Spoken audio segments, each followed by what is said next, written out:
All right, folks. Well, we're here. Coming out of the gate, I just want to let you know that this is predominantly going to be a futures index trading mentorship. I want you to think about what it means to watch price action and understand what it's likely to do before it does it. Now, I'm not promising you're going to be able to do that right out of the gate. What I'm going to show you is the compare and contrast to how I can trade versus what I'm promising to teach you in this mentorship, how to find specific setups in your demo account, okay, or your paper trading account, okay? And I want you to think about if you were able to trade a micro account and you were trading the NASDAQ and you were able to capture just one of these moves, which one would you like to learn how to find? Obviously, you probably look at this and think, well, I'd like to do all of them. But I want you to think about which one really stands out off the entire chart, and this is a 1-minute chart. Which one really stands out? And I'll give you a moment. You can pause the video and unpause it when you're ready. I'd like for you to consider what it would take for you to find consistency and how many handles, how many full handle moves in an index futures contract that would satisfy you. And when I say a handle, that's essentially 4 ticks, the minimum fluctuation in these markets. An example would be if you were trading the E-mini S&P and you were trading obviously the 4450 level and you went long. If it went to 4451, that's a full handle, okay, or 4 ticks, or 4 times $12.50 or $50 per handle. The NASDAQ is $20 per handle. So it's slightly different, but it's faster. It moves a lot more handles, a lot more aggression. So if we look at the ebb and flow of all this here, where the market's trading up and between here and here, it's not a small number of handles. It's a pretty respectful amount of handles. It's not a couple, it's not a handful. And then up here, it's a reversal, and then it comes back down, and I buy it back here in reverse. So I'm selling short here, and I'm buying long here. 740 to 720, that's 20 handles. Going long here at 720, I'm abbreviating the number just for brevity's sake. Getting out at 732, 12 handles. Then going long here,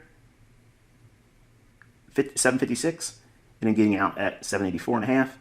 Then going short at 798 and covering at 675. So I'll ask you, which one of these trades do you think is the one that you want to learn?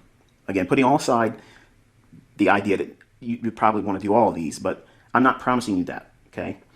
I'm going to take you into how to find this setup here. Notice the number of handles.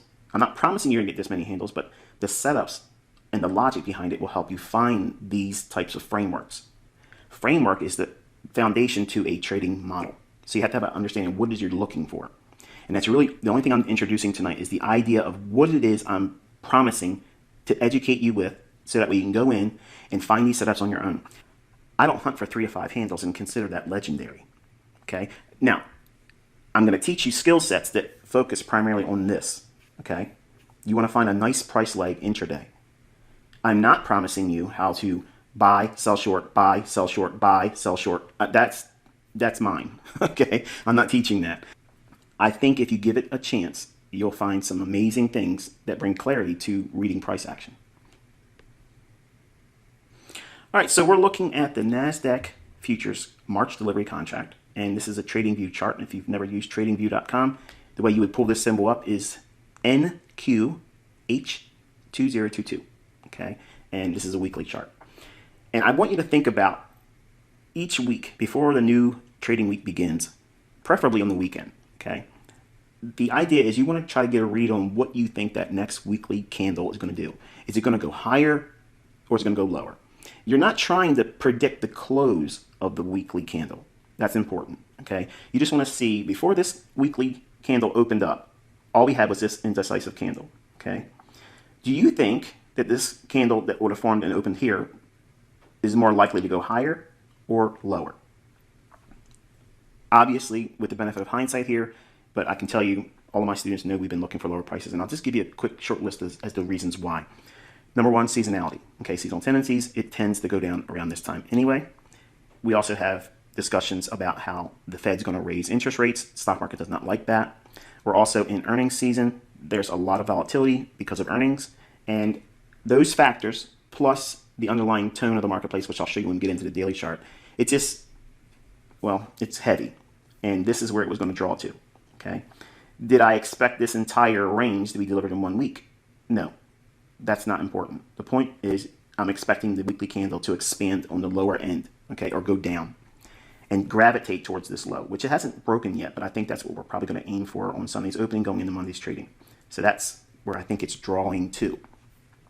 And that's the component I want you to focus on with your analysis. What is the market likely to draw to? When I say draw to, think of it as price being a paper clip, okay? And then you have this magnetic impulse that specific price levels and seasonality, okay, will put on price. It'll cause price to gravitate towards certain levels. And the measure of speed and magnitude that it moves to get to these levels, you learn that over experience. That's not something I can transfer. It's something you have to practice and see and study, and you get a rhythm for it, okay? Every educator knows what I mean by that, and every student that's been trained successfully by any other educator will not understand exactly what I mean by that. You just get a feel for it. It's experience. There's no way of defining outside of that. In the early stages of your development, you want to at least try to focus your attention on where that weekly candle is going to do. Now, here's the thing. It may start the first half of the week, or maybe just one day, expand lower. And if you get a setup in that, that's it. You're done. That's how you start working towards consistency. No student ever should try to trade every single session, every single day, because the only thing you're doing is building an expectation that you're going to be able to do this every single day profitably. And then if you do get a run of profitability, as soon as you get a losing trade, it's going to blow your mind, and you're going to want to correct it quickly, and you're going to start making irrational decisions. And then you enter that loser cycle I've talked about many times in the YouTube channel. So the only thing you're looking for is a likely movement higher or lower based on the weekly candle. Okay, that's all you're doing. That sets your initial bias for the week. On the daily chart, you're looking for swing highs and swing lows to get your liquidity. And majority of your trading and the draw on liquidity, what makes the market go higher or lower, it's predominantly found on this time frame. Okay, so majority of your analysis should really be linked to this time frame right here. You have to have an assumption whether you're going to be expecting that weekly candle to expand higher or lower. That's your weekly bias. But then you have to go into the daily chart and figure out basically where you are in the grand scheme of things on that weekly range expanding higher or lower. Because we're looking for lower prices and we're looking for weakness, the expectation is we want to see every short-term low, like this would be a short-term low, this will be a short-term low, and underneath those lows is going to be sell stops. Okay, that's liquidity. When I say learn to start looking for where the market's going to draw to, it's drawing to one of two things. Okay, it's drawing to stops, which is liquidity, or it's running to an imbalance. Now, what's that mean? Above old highs, buy stops. Below old lows, sell stops. Imbalances is something like this over here, where you have one single candle pass higher, and the previous candle's high is here, and the next candle's low is here. So it only went up one candle, nothing moved down to overlap with that same delivery on that price candle there. So in other words, that's an imbalance. It's only going higher and nothing else is here to offset that and efficiently deliver price on the opposite end. So we're looking for lower prices. We're looking for an expansion. I'm using the benefit of hindsight, but I can promise you again, this was discussed. We were looking for lower prices in my paid group. And if I did not say that, I have a lot of students that are making YouTube channels. They are welcome to come out and say I'm a liar. So we're looking at the daily chart. We're going to drop down into the hourly chart. Okay, now what I have here is a framework for looking at the weekly range on an hourly chart. So all I did was beginning on midnight New York time, Monday's candle, and then Friday's close, and then the beginning of Friday's trading at midnight. Okay. Now, what I'm delineating here is the fact that we had a nice sell-off on Thursday, and the market went into consolidation overnight. Notice what happens here on Friday. This is that old low in the daily chart. That's what we're thinking or assuming that it's going to draw to, because that daily chart, there's lots of liquidity. And large fund traders, large institutional traders, institutional mindset investors will be looking at these old lows and old highs. And liquidity providers will be looking to take business in around these same levels. So if we know that this level down here is the old daily low. And again, I'm going to take you back up to the chart on the daily chart. That's this low right here, okay? By dropping down into the hourly chart, that level is here. All I'm doing is transposing those daily levels right to this hourly chart. The entire week has been bearish. Okay, it's been going lower since the beginning. Then we had consolidation in here. The market creates this short-term high and this short-term low. What rests above that short-term high? If you've taken notes and been paying attention, it's buy stops. What's resting below this low here? Sell stops. Watch closely. The market trades down initially and takes out the sell stops. Why would it do that first? This is inducing shorts, okay? So it engineers liquidity. Even if the idea is that they want to take the market down to this level, if it's been consolidating, I like to see them do this type of move here, where it drops down first. It's kind of like a sucker play. Anybody that has a sell stop below here, they want to sell on weakness, they're going to get tripped into the marketplace. So now they're triggered in short. And then they start doing a run against those traders and against those that were already short from this high. So what are they doing? The market's being driven higher, and the algorithm is going to attack that buy stop liquidity pool. Why would they want to do that? Number one, it's going to punish those individuals here that went short. When it drives above this high here, it sends all those buy stops into market orders, flooding the marketplace. That gives a huge influx of willing buyers at a high price, which is the perfect counterparty to smart money that wants to sell at a high price. Remember, the market wants to go down here. So when it drives up to here, those buy stops are the counterparty or the other side of a smart money trader that's wanting to go short. Because they're going to sell short, they got to sell it to somebody who wants to buy it at a high price. That's why the market does this. Okay. In your notes, you want to record anytime a significant price move lower is expected, always anticipate some measure of a stop hunt on buy stops or a short-term high being taken out. Obviously, it's reversed when you're looking for higher prices. Generally, you'll see a short-term low taken out and sell stops taken before you see a very pronounced rally higher. Don't take my word for it. Go through to your charts and you'll see it's actually occurring almost on a daily basis. So we're going to drop down into a 15-minute time frame. So that same old low level down here and that high I just mentioned on the hourly chart and the low on the hourly chart is now been defined with a small little line segment. Okay, so we have a trend line here and a trend line here. That's the extent of a trend line. That's it. I only use them to highlight to my students. These levels are not on my chart. I'm watching a naked chart. Okay.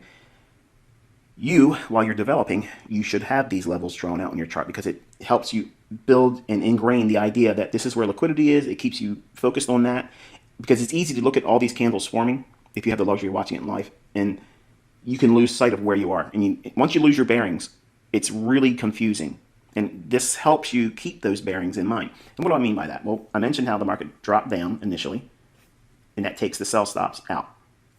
So sell side liquidity has been attacked. Traders are now tripped in going short if they sold on a break, trying to be a breakout artist. And then the algorithms go right back up to an area where it's been cleanly delivered relative equal highs. See how this high here, right before it dropped, is basically the same high here. Notice that? So retail traders see this and they trust it as what? Resistance. So the books always say, put your buy stop if you're going to go short right above a clear level of resistance. Well, these levels work for a short period of time, but majority of the time you see this event right here. And this is how I teach my students to go in there and look for those types of events, because what did I just tell you moments ago about looking for significant price moves? Before there's a significant price move of any real magnitude or importance, generally there's going to be a stop hunt that takes place right before that price delivery occurs. So what does it look like? You have relative equal highs, this high and this high. The market goes up when we're what? We're expecting lower prices on that weekly chart. We're on the last day of the week. It's already been heavy. It's weak. And the only thing it's been doing is consolidate. And the first thing it did was broke out to the downside, tripping what? Traders in a breakout to go short. So now they have traders caught on the wrong side, offside, and now they want to take the market up here, where those buy stops are going to be resting for those that were smart enough to sell short here or here and didn't get out below here. So the larger pool of liquidity is going to be resting here because it's in sync with the downtrend, and everybody that was short the day before, they seen this high form, and once it broke below this low here, they all rushed and trailed their stop loss right above that. And I understand if you're new And you think, well, this is easy to explain in hindsight, but I want to remind you, go back and look at the first slide I showed you. Those were actual entries. That's a live account through Thinkorswim. Charles Schwab, that was the clearing firm that did the broker's side of the business, okay? So I'm not showing you a demo account. I'm not showing you paper trading. Those were real entries, okay? They were real reversals, the whole business. But the main thing was I showed you that larger trade. This is going to be the framework that I'm teaching you how to find it, okay? But this pool of liquidity, once this occurs, you want to drop down to your lower time frames and start looking for something specific. And let's go into those lower time frames and find out what that is. Okay, here's a 2-minute chart. Why a 2-minute chart? Well, 2 minute, 1 minute, or 3 minute, or 5. 5 minutes still has a lot of room for imbalances to occur underneath that time frame. And what do I mean by that? The 1 minute, 2 minute, 3 minute chart tends to be the best for finding the imbalances for indices. Okay, don't take my word for that. Okay, if you're looking for high frequency setups intraday, the 1, 2, or 3 minute chart are just beautiful. They just offer a real good clarity. The reason why, because the high frequency trading algorithms are operating on nothing really higher than 3 minutes. Majority of the time, they're like seconds. Okay, 15-second, 30-second, 45-second, 60-second intervals. Okay, and what they're looking for are these small little imbalances. And what does that look like? Well, we had that run on the buy stops here. Okay, remember that old high here, the old high here, old high here. It runs right on through that. Once this occurs on that higher time frame, 15-minute time frame, you want to drop down to the lower time frames. And I'm using the 2-minute chart because this is exactly what I was using to find that imbalance and trade off of it. Okay. The market creates a short-term low here, and then it breaks below that. This is key. This is called a break in market structure. Now, the foundations and underlying framework is we're in a market that's what? Weekly bearish. We're expecting that weekly candle to expand lower. It's been expanding all week. So we have momentum on our side. We have a consolidation that's occurred, and we had a pool of liquidity engineered with these relative equal highs, and the market broke out to the downside first, and then they ran on the highs. So once it went here, we don't rush in there and just go short because it went above the old highs. We're looking for some specific signature that tips its hand to you, okay? And I promise you, when you start going through your charts, and it's going to be homework for you, you're going to see this occurring almost every single day. And if it's not doing it this way, it's doing it the opposite direction as a buy, okay? Again, don't take my word for it. You're going to be flabbergasted. You like that? Flabbergasted when you see how many times this thing forms every single week, okay? It's many times throughout the intraday charts it creates this type of move. But it runs the stops, then we have a short-term low, and then it breaks below it. So now we have a break in market structure, okay? Once this low is broken, you're going to look for this little area here. That's that imbalance I mentioned in the beginning, right? So what's happening is the market's going to go right up inside that area there, and that's where you want to sell. Now, if you don't sell there, you can drop down to a lower time frame, 1 minute chart. If this is a 3 minute chart, you can go down to a 1 minute chart and look for that to occur on that time frame as well. And it many times will form if you're looking at a lower time frame, like say this was a 5 minute chart, and you looked at a 1 minute chart, you'd find one down in here. It's a matter of scaling down in your time frames, because once you have an underlying premise to the market now likely to go lower, it becomes an easy thing to look for these types of things. So in your chart, once you're developing this idea and learning it, you're going to highlight this candle's low, this candle's high, and this right here is what I teach my students as a fair value gap. Okay, you don't have those in books. Okay, you don't have any of that kind of stuff out there. It's something I introduced back in 2016, and obviously a lot of people discovered how good it is, and they try to make courses with it. But I'm gonna not touch that right here. But the idea is once it go up into that imbalance there, and once it does that, as soon as it enters that area, the imbalance after the market structure breaks. So this big candle here, it breaks down. Look at the next candle. It opens and trades higher and stops right there. So from this candle's low and this candle's high, when this candle starts trading, as soon as it opens and it runs right up into that, that's a short. You can go right in there, sell short, be done. Now, where's your stop going to be? Well, you can put it above this high here, or you can put it above this candle's high, whichever your risk parameters allow for. Looking at this further, we're going to look at the logic in here. And I want you to think about after this forms and you see that as your choice setup or entry. If it starts to move lower, you can still get in it. There's no reason not to think that you can't get in it here or in here. It's close to or in close proximity to where that area is as an entry. Once we take out a low, though, once that occurs, then it becomes a matter of your chasing price. And if you try to get in, especially if you use a market order, you may see it trade right to this low and say, okay, now I believe it's going to go down. You put a market order and sell short, and then slippage gets you down here. That creates a larger area of risk that you have to assume. It's problematic. You want to learn to trust going short when the market's going higher, and that feels scary at first. But once you start seeing this pattern form, it becomes easy to trust it. And in fact, you want to be doing that. You want to be selling short, expecting lower prices right when the candle's going up. If you're looking at this framework here, and we've taken the buy stops, we have our entry pattern here, what would you be looking for as a downside objective? Well, I'm going to teach you the liquidity matrix, okay? And sounds pretty cool, sounds neat and all that, but watch what it is. This here is your range. This is the low of the day, and this is the high of the day thus far. So if we take that range and split it from the low to the high to get the midpoint, all of this can be determined by a simple 50 level on a Fibonacci. So you drag your fib from this high down to that low or vice versa, and have your 50 level highlighted. Then anything above that 50 level, this is referred to from an algorithmic stance as a premium market. It means it's expensive. Now, markets can stay in a premium for a while and not go to a discount, which would be below the 50 point. Okay, 50%, anything down here is a discount.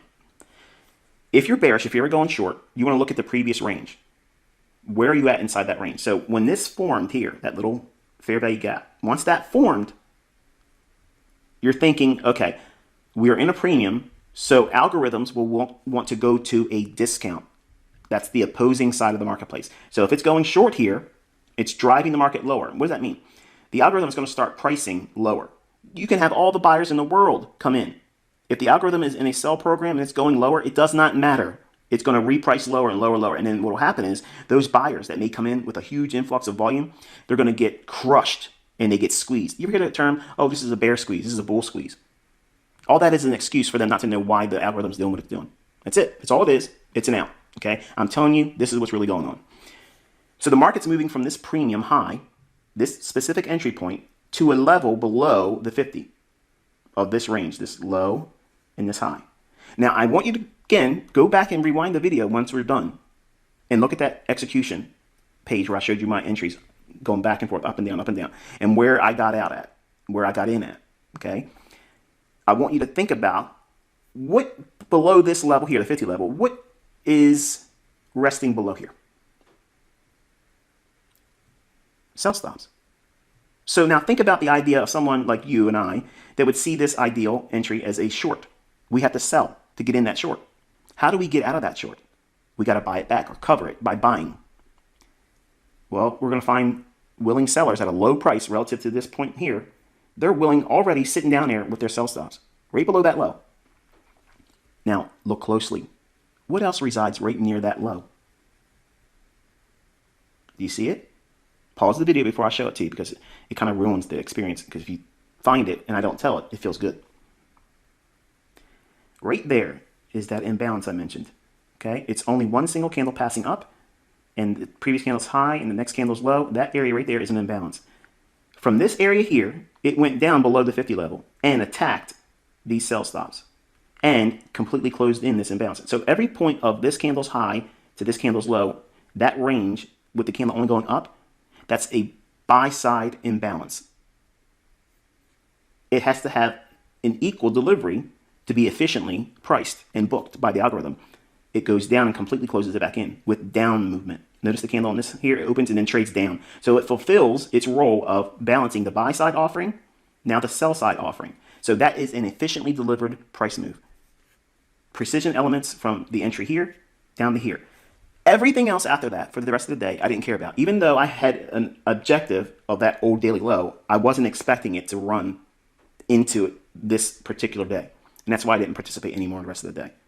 In hindsight, I wish I would have left a small position on and just let it go. But you're going to have that. You're never going to be right about everything all the time, every single day. You're going to leave things on the table. You're going to get in too early. You're going to hold too long. You're not going to buy enough. Or you're not going to sell enough. There's always going to be some reasons why you didn't do something right. So don't beat yourself up about it, okay? But if you can find elements like this repeating in the price action, can you agree with me that that is amazing precision? And this is the logic I used to do that trade. The very trade that I showed you that was the largest one in the example of saying which one would you rather learn how to do. I basically just handed you an ATM machine, okay? This repeats every single week, every single week. Now, I want you to count the number of the handles in this move. Let's say you got in at, say you got in at 800 14,800. It's starting to go down. You trust it. Okay, we're going to go short. Ideally, you want to enter as it goes into that, but it's going to take time for you to trust that. But let's say you got in at 14,800.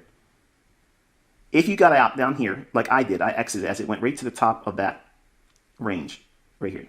This range here, that's the top of it. Once it went below that, that was it for me. That closed the trade. Is that 5 handles? Is that 10 handles? Is that 20 handles? Is that 30 handles? Is that 50 handles? No. It's over 100 and some. Now,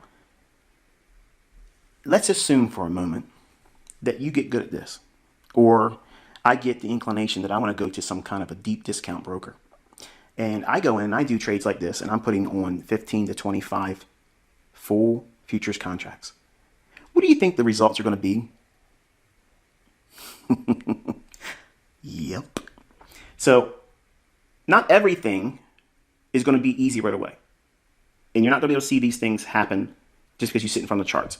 You have to study and you have to practice. And by experience of looking at old moves and watching real price action as best as you can. If you can't watch it live, TradingView has a replay button where you can watch the candles kind of form, but they're a little stilted because it's not completely painting the candle, okay? And you can't practice with entering like that. You can only just study how price moved and gravitated towards certain levels. These are simple elements that repeat. What you're looking for is a run on liquidity, buy stops or sell stops. If you're bearish, you're looking for buy stops to be ran. Then a break in market structure, lower, a short-term low being broken. That's what it looks like right here. Short-term swing low. We have a candle high. I'm sorry, a candle higher to the left with its low here. Then you have the low of this candle, and the next candle's higher low than this one. So you have a swing low formed.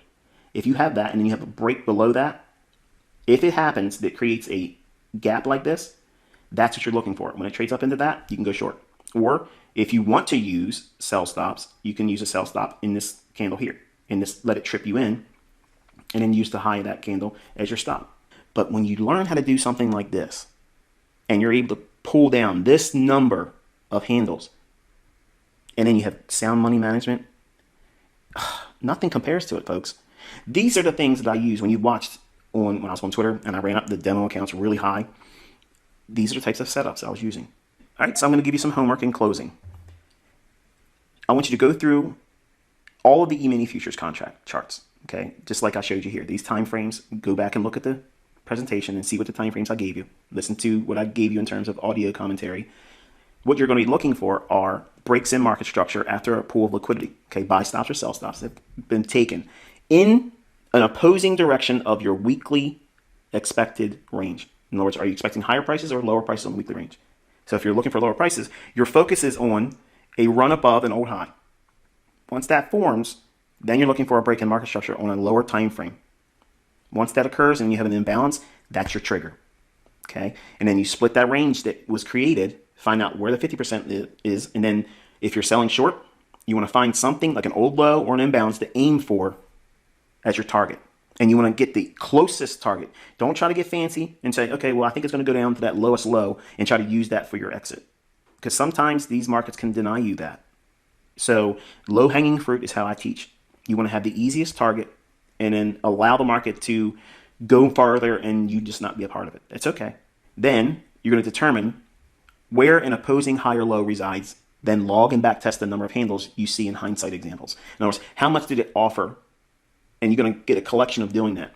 The next lesson, I'm actually going to show you how to go back into the charts and look for them, how to log them in your journal, and give you more insights about how you can find these setups that repeat every single week. Okay. This is the internal range, liquidity, and market structure shifts lecture. All right, so I gave you homework on the community tab. If you have not been paying attention to that, that's where I'm kind of keeping you abreast as to what you should be expecting next, or something that just comes to mind that I feel like sharing. So this is the link I sent out the other day, and I wanted you to go through this particular chart and look for reasons that provided the market structure shift and the buy side and sell side liquidity. All right, so here is that chart. Again, 15-minute time frame on the E-mini NASDAQ 100 futures contract for March delivery 2022. And take your attention over here, okay? This old low and these relative equal highs. See that? Old low, below that is sell stops. And relative equal highs, above that is buy stops. Now, you could have used this high here. There's nothing inherently wrong about that. But whenever I see equal highs like this, and if it's higher than an old high over here, I'm going to use that. So that way there's a little bit of insight for you for your study journal. The sell side liquidity, you can see that the market trades down, hits that, runs through it, then rallies all the way back up, clearing the equal highs. So the buy stops have been taken here. Okay. So at both of these price points here and here, that's the, I guess, the point at which you'll look for or anticipate a market structure shift. And you don't force it. Okay, I see a lot of people try to teach my concepts. It'll talk about market structure breaks or shifts, and we'll use that term interchangeably. But for intraday, I want you to think about intraday market structure shifts, because it's not necessarily a break in market structure that leads to prolonged multi-day movement. Okay, what do I mean by that? If you see a market structure that's bearish and it's broken to the downside, intraday, that may just lead to an intraday price leg that may eventually see that high be taken out in the same day. So that's why I'm using the term market structure shift, not market structure break. For our conversation here on this mentorship, just know that when I'm going to lean on that term, market structure break, it means a little bit more in context versus an intraday shift in market structure. It just means that there's likely a downside draw or an upside draw intraday by saying the term shift. Okay, so there's a little bit of semantics there. All right, so we have both of these areas here and here where there would be a likelihood of a market structure shift. Up here, we look for a fake run above here. So that fake run above, how do we know it's going to be a market structure shift that's bearish? I get that question a lot, even from mentorship students. What you're looking for is the evidence I'm going to show you here tonight, okay? Now, keep this price level in mind. So it's essentially 14,600 and 14,820. We're just eyeballing it, okay? Now, dropping all the way down into a 2-minute chart, and just imagine this chart is the first time you looked at price action for the first time. And that's hard, but when we had this low form, right before this low was formed, there's a swing high right there. Now, in the first mentorship video I gave you, I mentioned that high-frequency trading algorithms will use market structure on a 3-minute, 2-minute, and 1-minute chart, many times sub 1 minute. If you look at this short-term high here, right before this low formed, when this high is taken out right there on that candle, that's significant.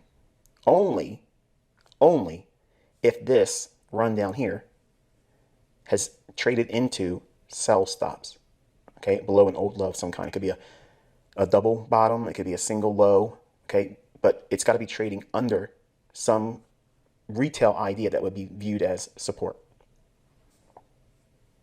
Up here, the same thing. When this run above these relative equal highs happens right there, you're anticipating a market structure shift. You're not forcing it. You're not trying to get ahead of it, okay? I don't think any of you are going to have the skill set to do that. There are ways to know when to sell short right above that and not even wait for the shift in market structure. Just like there's ways to know to be a buyer down here without seeing that short-term high broken, then looking for a buy. Over here, the opposite. See this swing low? Let me go back to this for a second. We have this high on this candle. Then we have the candle right after that here, the highest one, and then the lower high of this candle here. So that's a swing high. Very simple little pattern, but it means a lot when it's in the proper context. When this high is broken with this particular candle right there, that is significant only on the basis that we have taken liquidity out of the marketplace. That's it. So when it broke this short-term high, this is more meaningful. And then the market will start to seek buy stops, okay, or buy side liquidity. That would rest above here, here, and here.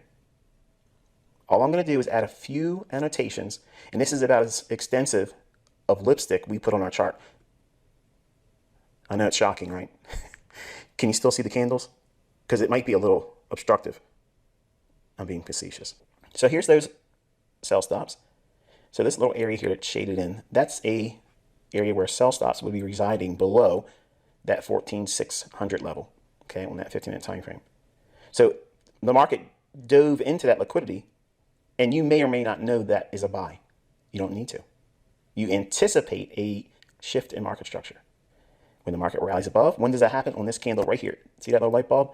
That's when you're thinking, okay, now I have a condition in the marketplace that I might see an opportunity intraday. Let's see if there's further evidence to that. Short-term high is taken here. We traded above it. It does not need to close above that. Okay, real important.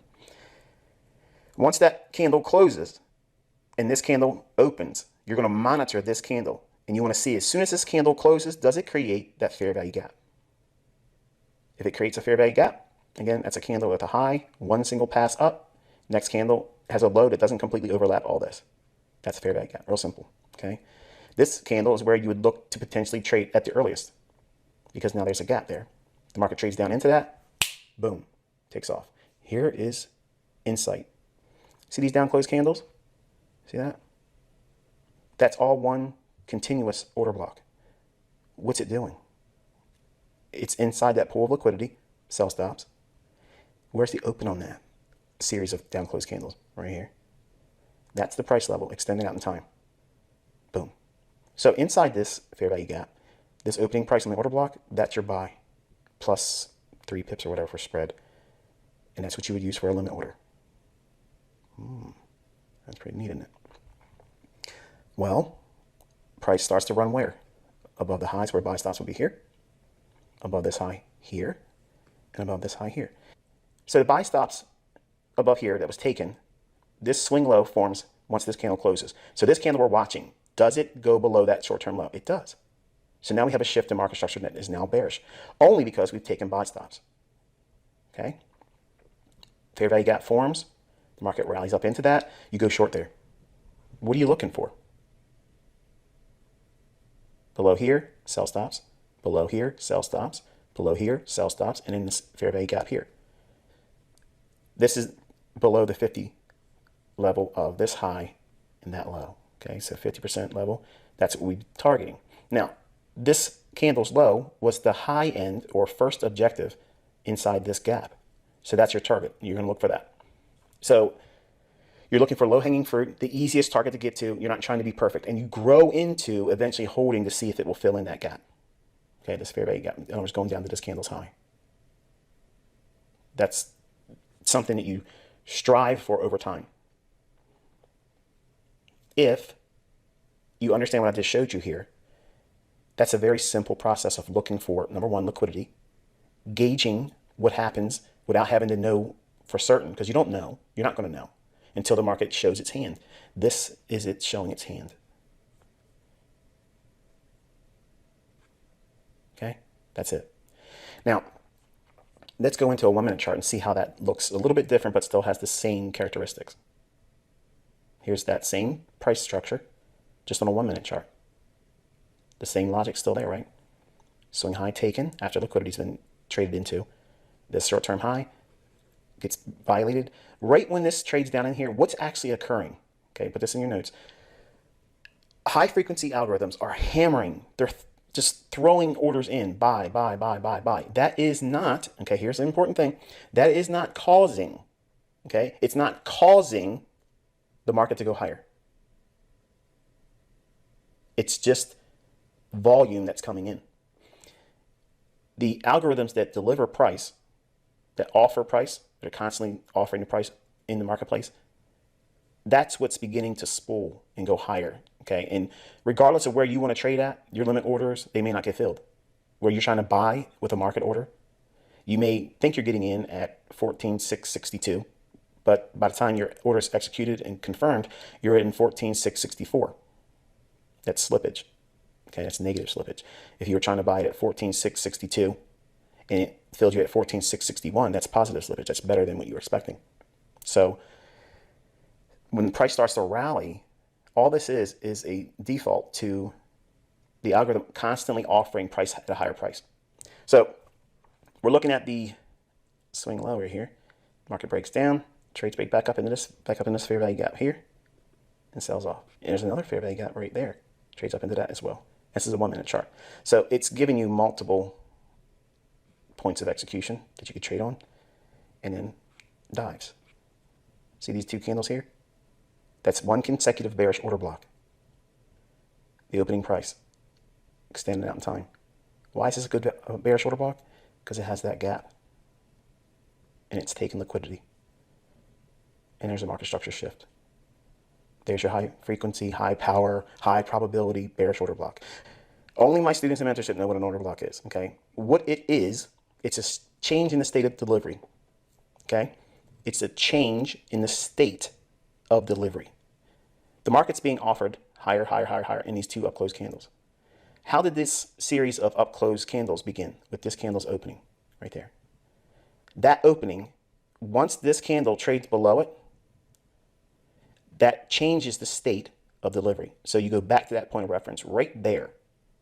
And that's why it's sensitive. The algorithm remembers that right there. Okay, that's all I'm going to give you on the free mentorship level. But that is your answer. Okay, that is what an order block is. It is a change in the state of delivery. Much in the same way, all of this movement down here, all these down close candles, the opening on that candle starts this series of delivery on the downside. When that opening price gets violated here, it changes its state of delivery. Now it was offering sell side.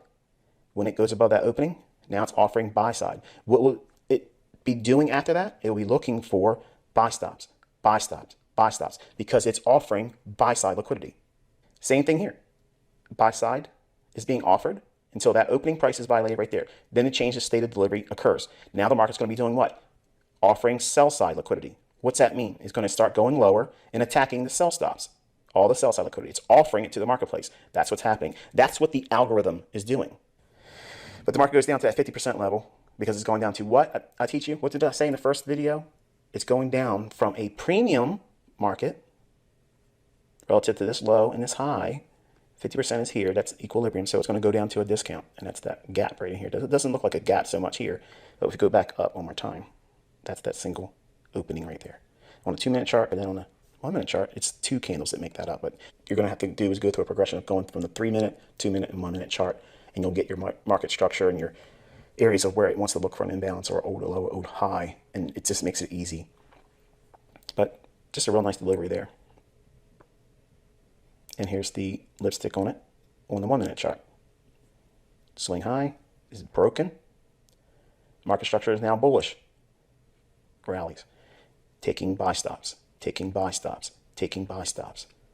This right here, these highs right here, is just staying below that low. It's building up more interest that this is what? Resistance. That is engineering liquidity. That way, when this runs above it, those individuals that know what you're learning today, they know that that's a pool of liquidity for buyers coming in at a high price. Why is that useful? Because smart money that bought down here, or here, or here, or here, or here, that's where they sell to high-seeking buyers. It's not hard logic, folks. You see that gap right there? See that? See that down close candle right there? That's your order block. Boom. Buy it right there. What about this? Right here. Dropping down. All these candles here are more significant if you look at it on a 2-minute chart. See that? It becomes one order block. Right in here. Buy it, sell short, buy it again. We got up into the stops, sell short, reverse, and ride the larger swing down. So with that, I want you to think about how this is useful, okay? Number one, you're looking at London highs and lows, the session for London open, okay? For instance, like 2 o'clock in the morning to 5 o'clock in the morning. New York time. Every time I tell you, just always set it with New York local time. 2 o'clock to 5 o'clock in the morning. That's your London session. What's the highs and lows of that session? Okay, that's important because the market's going to probably sweep above those highs or sweep below those lows and create situations like this. Okay, and the New York session is 7 o'clock in the morning to 10 o'clock in the morning, New York local time. Okay, what's the session high and low for that? And do the same thing for Asia. Okay, 7 p.m. to 9 p.m.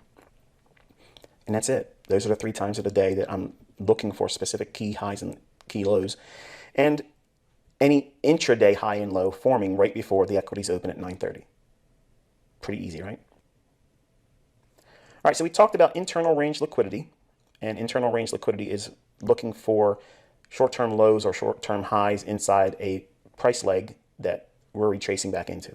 Okay, that's all it means, internal range.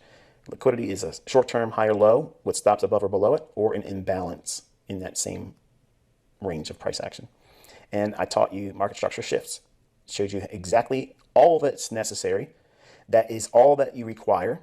And the skill set of identifying pools of liquidity, that is going to be something you learn rather quickly just by going through old data and looking at the times of the day I gave you in this lecture. All right, your homework is you're going to go through your E-mini futures intraday charts. And you're going to be looking for stop hunts that lead to market structure shifts intraday. You're going to log your examples with your own annotations for your study journal. So what I showed with the break in the market going higher and lower above old highs or lower below an old low, that's running for stops. That's a stop hunt. Then you're looking for that signature for the market structure shift on the 3, 2, or 1 minute charts. Okay, if you look for that between 8:30 in the morning to noon New York local time in the E-mini markets, or if you're watching the micro markets, the same logic exists, okay? But you're going to start going back from today and go back as far as the data will allow you. The more you do it and you annotate your charts, the more experience you're going to have. And it's pseudo experience, yes, but you're teaching your brain. I use this analogy a lot with my paid mentorship students. It's like hunters, okay?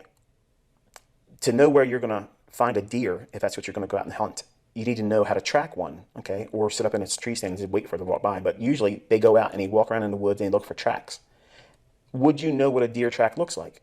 Before I was shown one, I didn't know what it was, okay? But because I'm showing you what it looks like, that's all this lesson was predominantly focusing on, is the actual view of what it looks like, the details. What you don't need is anything above and beyond what I've shown you. The only thing that you need is what I've shown you here. It's simple, it's straight to the point, and I'm only talking to that way you understand that this is all that is required. It's simple, but you won't appreciate how simple it is until you go back in your charts and you annotate your 15-minute time frame for your buy-side liquidity pool and your sell-side liquidity pools, and then going down into the 3-minute, 2-minute, 1-minute chart. So for every individual day that you're logging and you're backtesting is just dressing your chart up like I'm showing you here, and then studying it, not just do it and say, okay, I'm done. Really go into to see how price moved and how it delivered. How many pips did it move? How long did it move going higher or lower?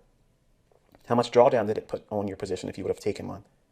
All of those things, you want to annotate that in your chart. So that way, when you go back through your study journal, you'll have many examples to look at. And because you're looking at it and you're seeing it over and over again repetitively, when you have a period of time where or nothing feels like it's working and you feel confused, you want to go back through your study journal and look at these examples because it will encourage you through periods of time where you just feel like it isn't clicking.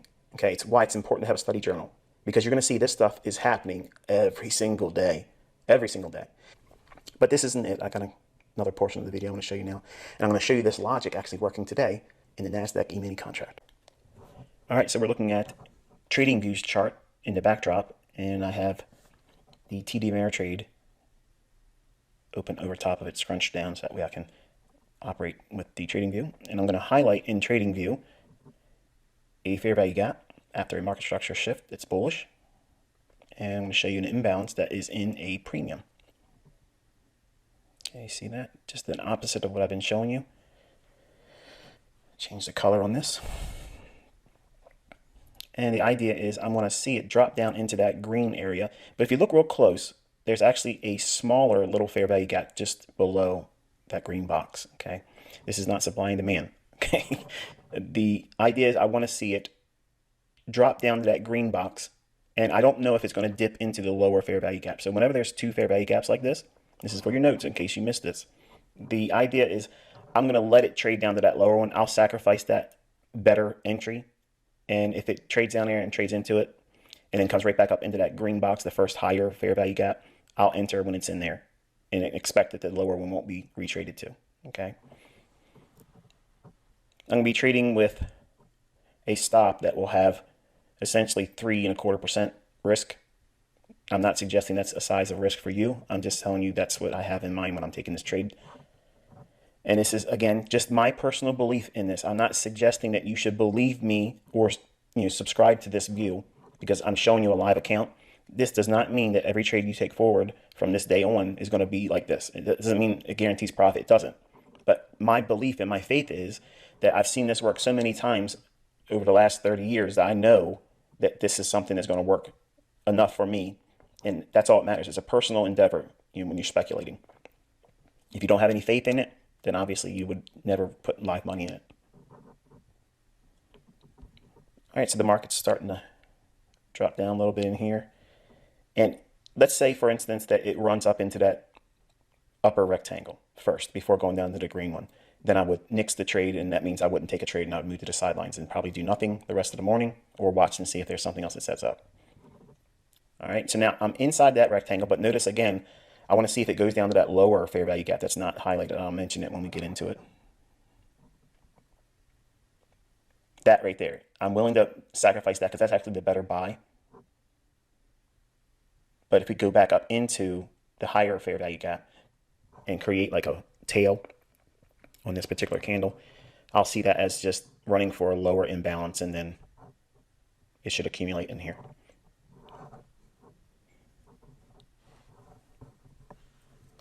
And I have my trigger on the buy button. Okay, I'm just going to go in with a buy at market. I'm not trying to do anything advanced here.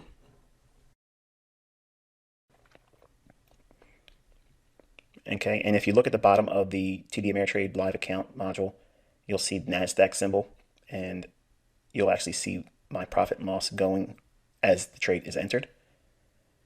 And I took a trade in the E-mini S&P, and it was basically a scratch. I ended up making $75.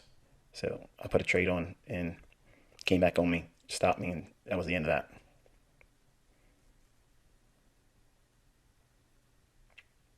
All right, there I am putting the order in.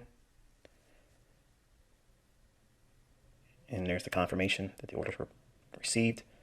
So now I'm long. You can see at the bottom of the pop out, it shows that I'm down initially what looks like $20, and I'm up $20 right now. So now I'm down 75. So this is the part of trading where it feels scary. If you've never traded with live funds and you just feel like you got to watch that number of how much money you're making and losing, that's the worst thing to do. Okay. What I'm watching is the chart. Does the chart continuously keep giving me feedback visually that it's accumulating and not going lower?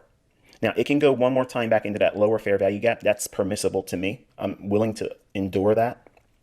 I just don't want to see it overlap that entire thing and go lower, because then I'd have to close the trade and preferably save my stop. Notice the bodies of the candles are staying relatively inside that fair value gap that's shaded green. Now, I'm only adding this to the chart because I knew I was going to record it and share it with you today. But I do not have this in my charts. Okay, the only annotations I have in my charts is when I'm teaching my students. And since you're here, at least for right now, I'm calling you my student. Even the haters. All right. So with the aid of hindsight, because I lived this moment this morning, it does go down one more time and stab into those wicks that are forming.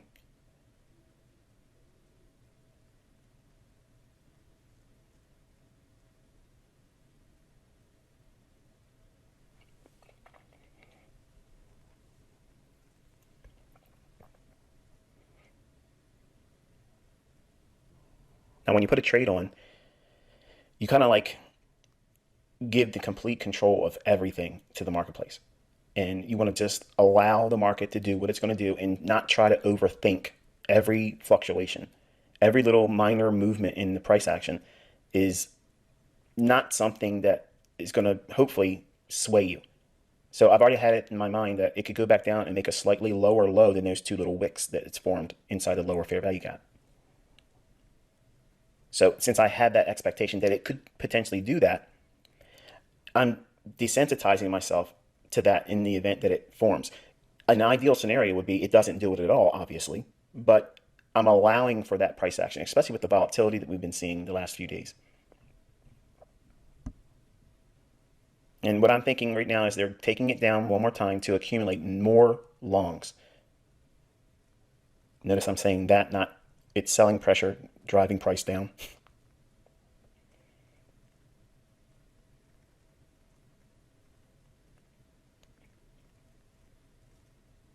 I think this This is where I took the most heat on the trade, if I'm not mistaken. It was like $455 of trade drawdown while being still in the trade, which is below the threshold I've already said. My maximum risk on a trade, if I'm trading competitively, it's 4.5% per trade. Generally, I like to take a trade that I feel comfortable with around 3.5%. That's a good trade for me.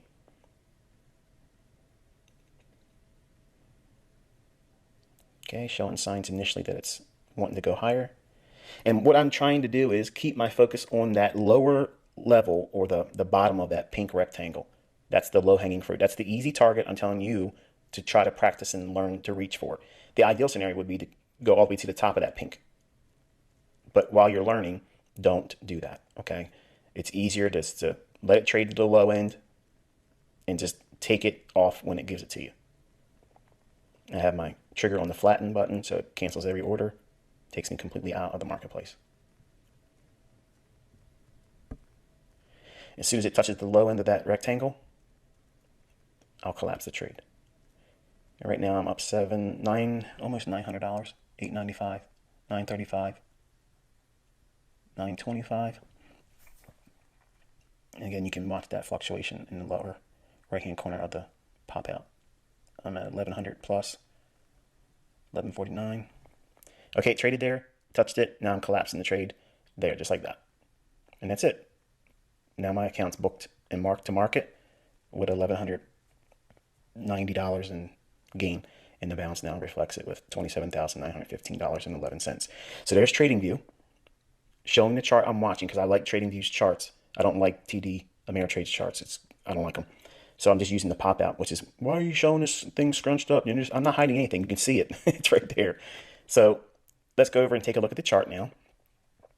You can see nothing has changed. I just magnified that pop out, so it's entirely taking up my entire screen. We're going to go to the NASDAQ E-mini contract symbol. And I am so clumsy with this platform still.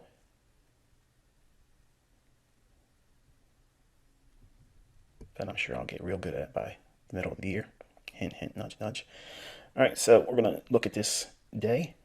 And there's the chart on 1 minute. And I'm going to add an overlay, okay? But I'm going to put in so you can see where the trades are in that chart. There's the executions, bada bing, bada boom. And there is these areas I showed you on the TradingView chart. So for the inquiring minds that wanted to see a live chart and live account and all that business and the logic of what I'm teaching in the YouTube channel, I humbly submit this. So this lesson is going to be a little bit shorter, more direct to the point, and we'll be looking at some examples since I showed you what we're looking for on Tuesday night. So Wednesday's trading and Thursday's trading, we'll take a look at that. All right, first up is the E-mini S&P March delivery contract for 2022. Wednesday, January 26th. I want you to take a look at this low over here. Okay, and don't just use my charts. You want to look at your charts and go through it from your platform, your broker, whatever feed that you're using. This is TradingView. It's a free charting package when it's end of data. But if you want to have real time, I think I'm paying $4 a month for the data. It's not really expensive. But you want to have the low over here on Wednesday the 26th. And you'll see why I picked that low there, because it's the low. Okay, and then this is the high. So we have this price run from this low to this high. That's our range. So you want to drop your fib on that. Now get your equilibrium price point. So as the highs were ran through, we had that run up. The market gets pushed into a premium. It's really expensive. And then we want to wait to see, does it break down below the old high? It does. But does it create a fair value gap in here? No. Then it rallies one more time. Then breaks down again. Inside here, there's a break in market structure. We see it here. Then it runs back up into the fair value gap here. And then sells off, reaching into this old low, which would be below the equilibrium price point of this entire range, or 50% level on the fib. Okay, put some lipstick on this.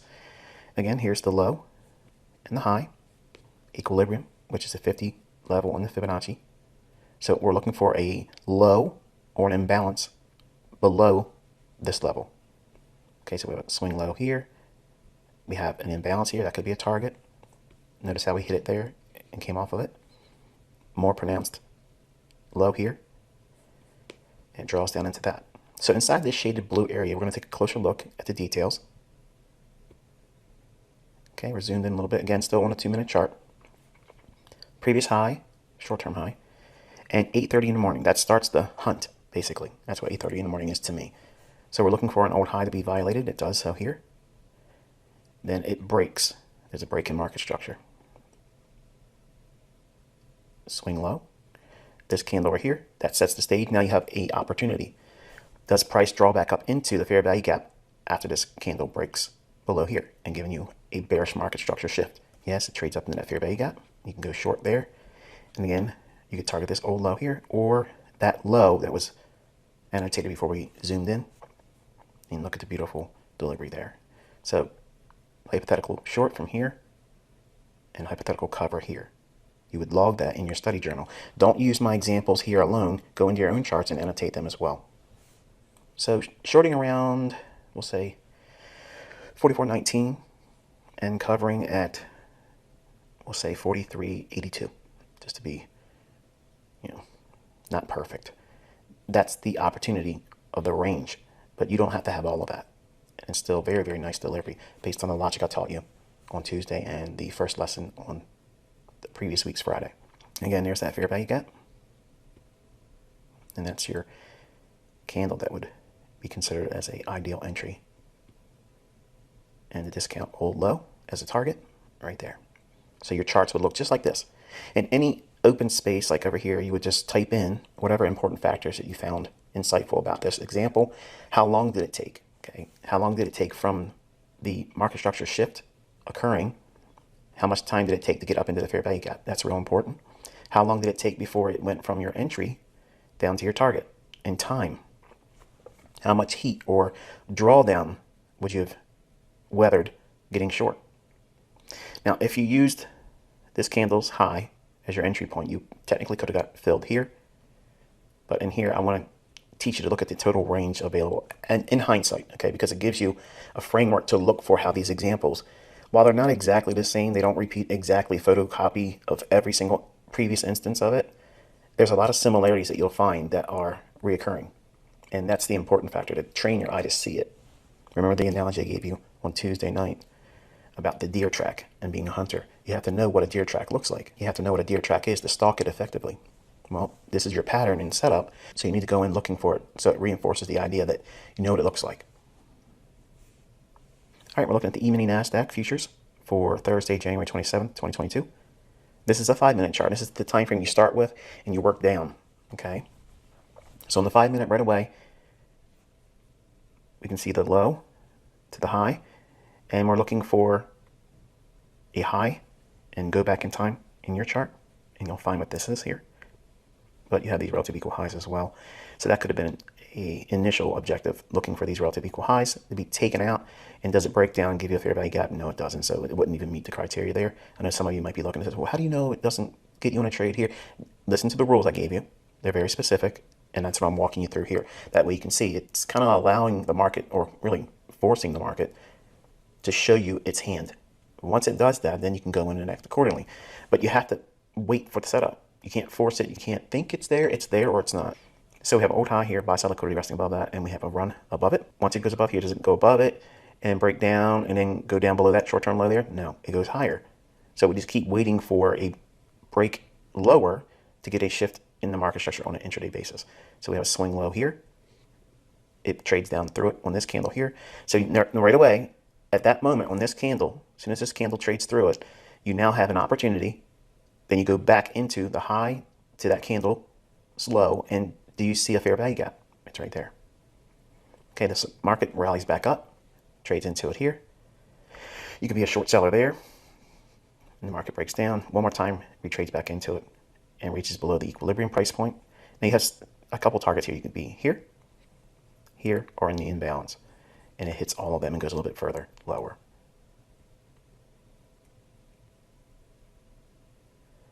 All right, so that was quick and hopefully painless.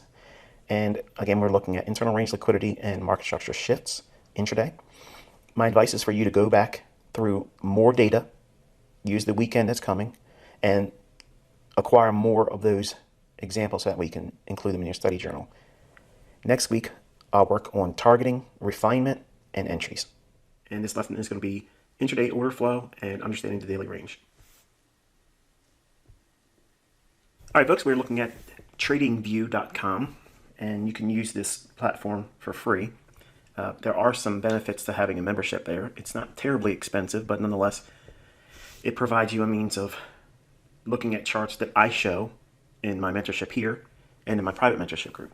So it's the same charts that I'm producing for that community that I'm producing for you as well. Everything in this lecture is going to be predominantly around teaching you the elements of the E-mini, setting up your daily range and your intraday layouts, and I'll talk a little bit about daily profiles, so that will help you.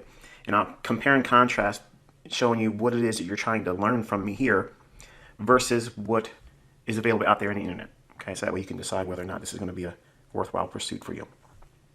These things that I'm teaching today are directly linked to index futures, okay, like S&P, NASDAQ, and the Dow. Okay, you can use the Russell 2000. Those are the markets that I'm targeting with the lessons. The ideas of trading the Asian range and things like that, they are not applicable to these markets. I don't teach that to my students. I want you to just focus on the things that I'm going to show you in this mentorship. All right, first things first, I'm going to get the boring stuff right out of the way. Whenever you're looking at futures, especially the index futures, these contracts trade with expiration dates. And the months that they trade are going to be shown here. ES is the symbol for E-mini S&P. H in this example stands for March. So the delivery month codes for the commodity markets, H is always representing the month of March. M is June. U is September. Z is December. These are the only 4 months that the index futures trade on E-mini S&P, E-mini NASDAQ, and E-mini Dow. Okay.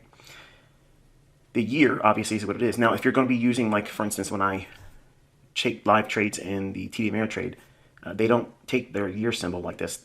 It's 22. But in TradingView, if you're pulling up the symbol like I have here, ESH2022, that represents the E-mini S&P 500 contract for delivery month March year 2022. Okay. Since they expire, it's important for you to know that the third Friday of the month of delivery, which is obviously in this example here, March, the third Friday of that month is expiration. You do not want to be trading after expiration. And the question is going to be is, when do I start trading the next month out? Okay, this is always going to be the front month or the current month or nearby contract. The month after the front month or current contract month is always going to be referred to by me as the next month out. All right, so now what we're looking for is an opportunity, and I'm going to teach bias and specific entry techniques next week. This week, I'm teaching you the intraday framework, and I want you to start thinking about market profiles, and you're going to have homework assignments, obviously, for that at the end of this video. But we're going to assume that you were bullish in here, okay? I'm going to provide proof in this video that I was bullish, and I did execute with that bias in mind, but just kind of put that to the side. I know some of you are very anxious, and you're leaving comments saying, can you teach me how to get in? What am I looking for?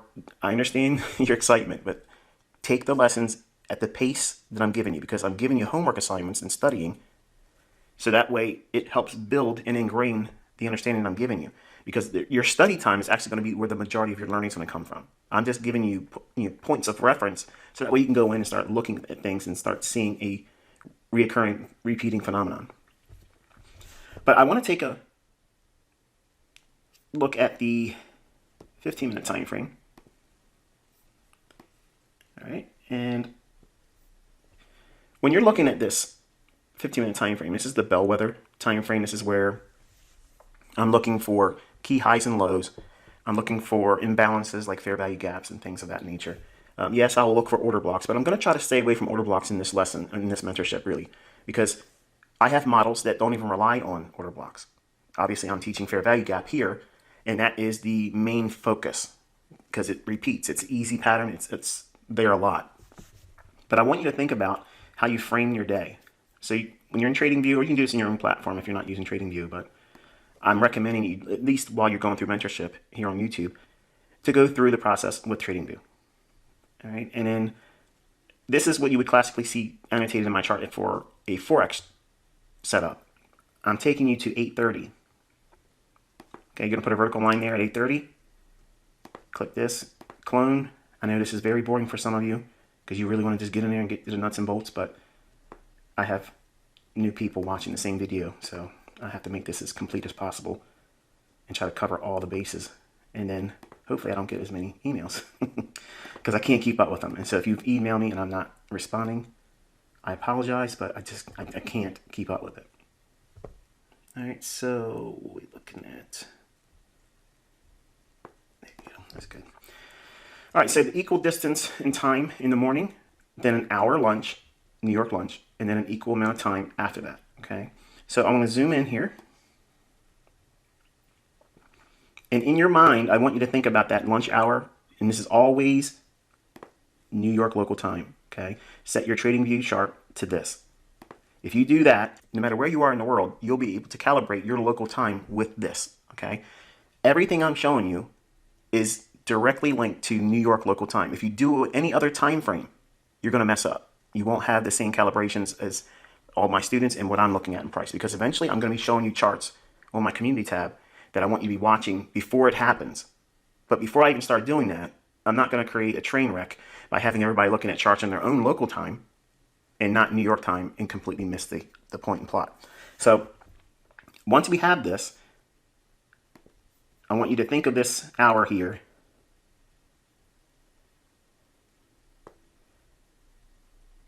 noon to 1 o'clock in the afternoon, New York time. That is a no trade time period.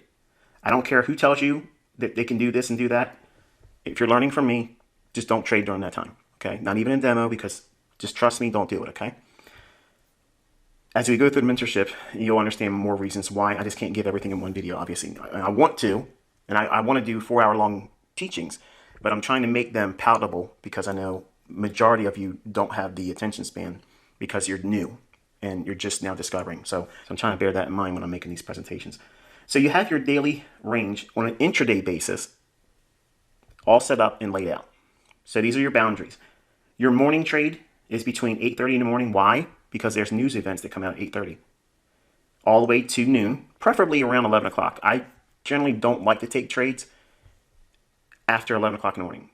Now, that doesn't mean I haven't or that I won't. I just generally try not to. I want to try to be positioned before 11 o'clock and hopefully be riding something into the New York lunch at noon. And then squaring positions or taking some off if I'm going to hold through the lunch and anticipate something going through to the close. And we'll talk about that when we get into profiles. Not volume profile, okay?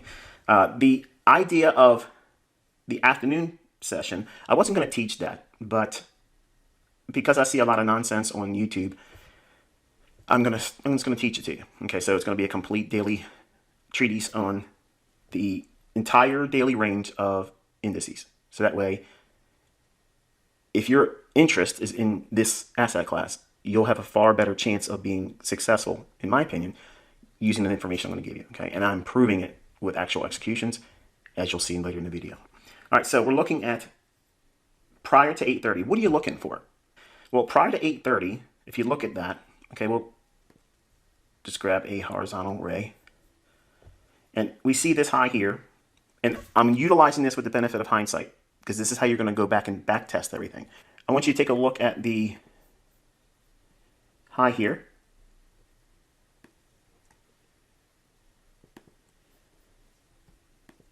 And the low right here.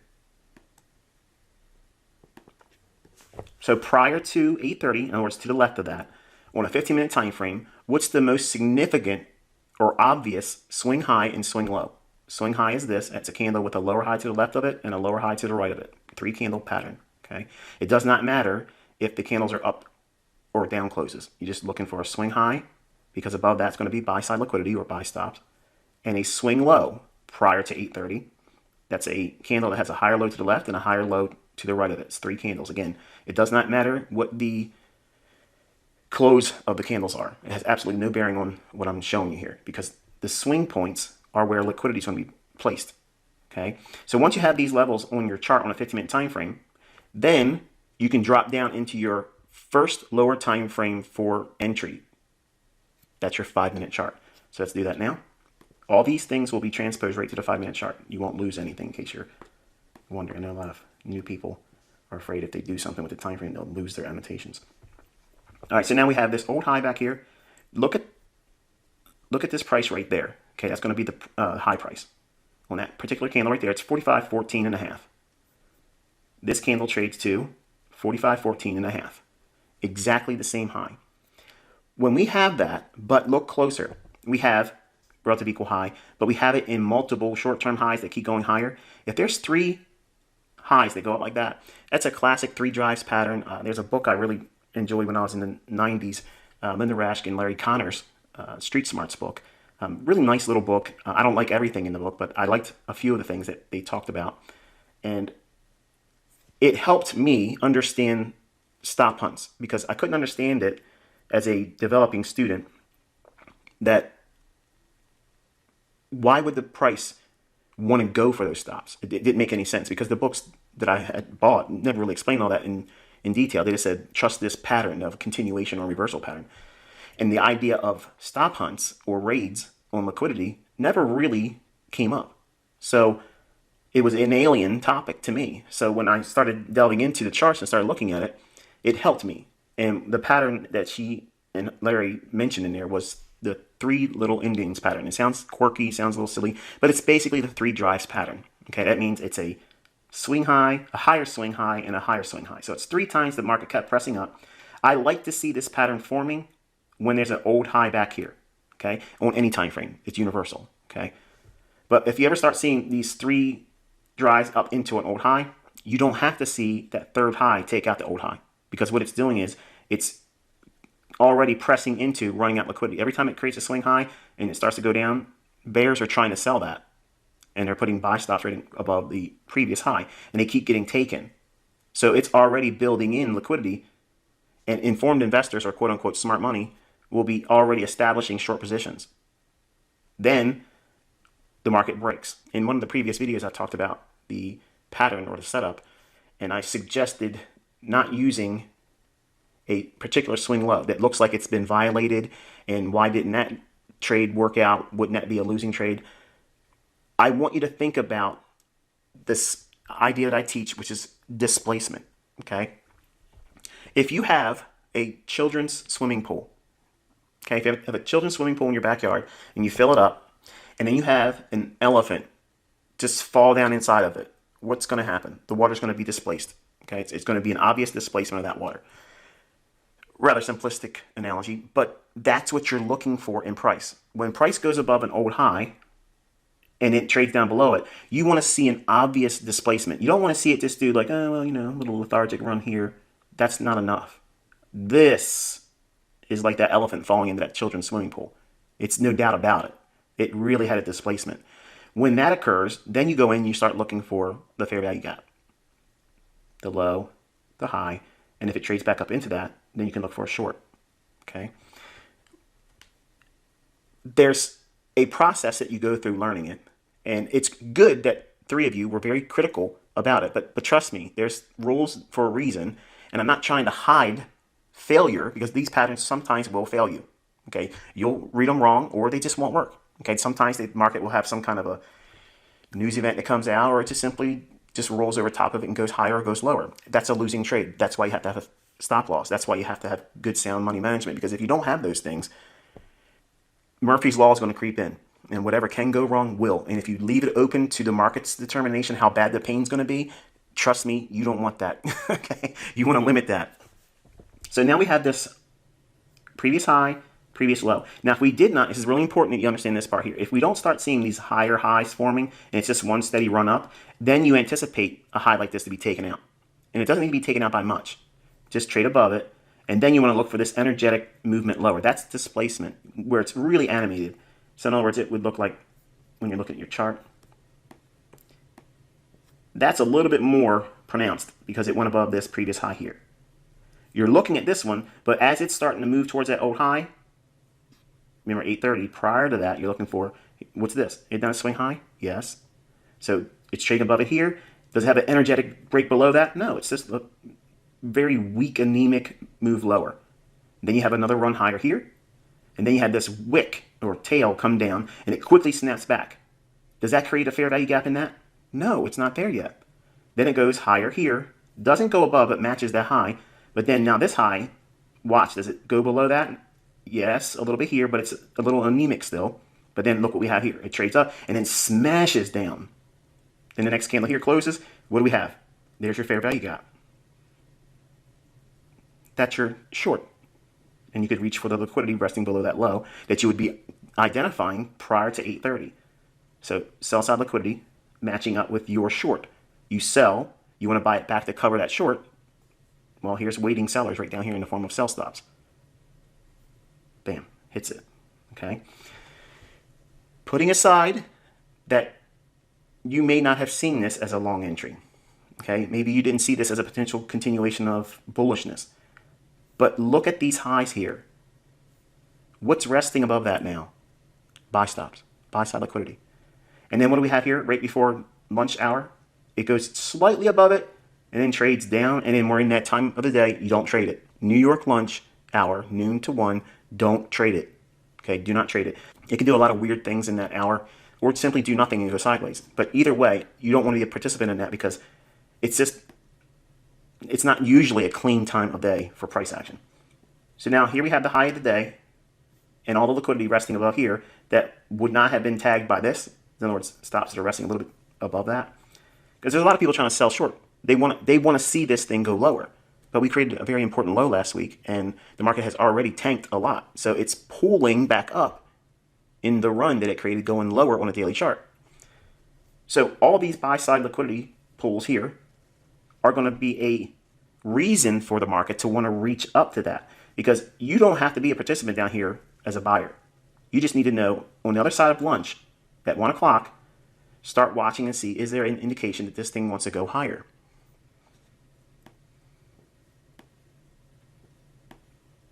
And as you can see,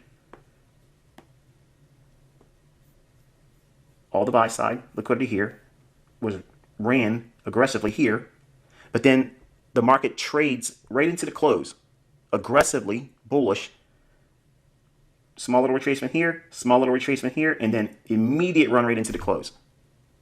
Now, obviously, the market trades a little bit beyond that, but this time of day, expect whatever algorithms that you would expect to be driving price and price runs to pretty much cap the majority of the volume that's going to be in that day.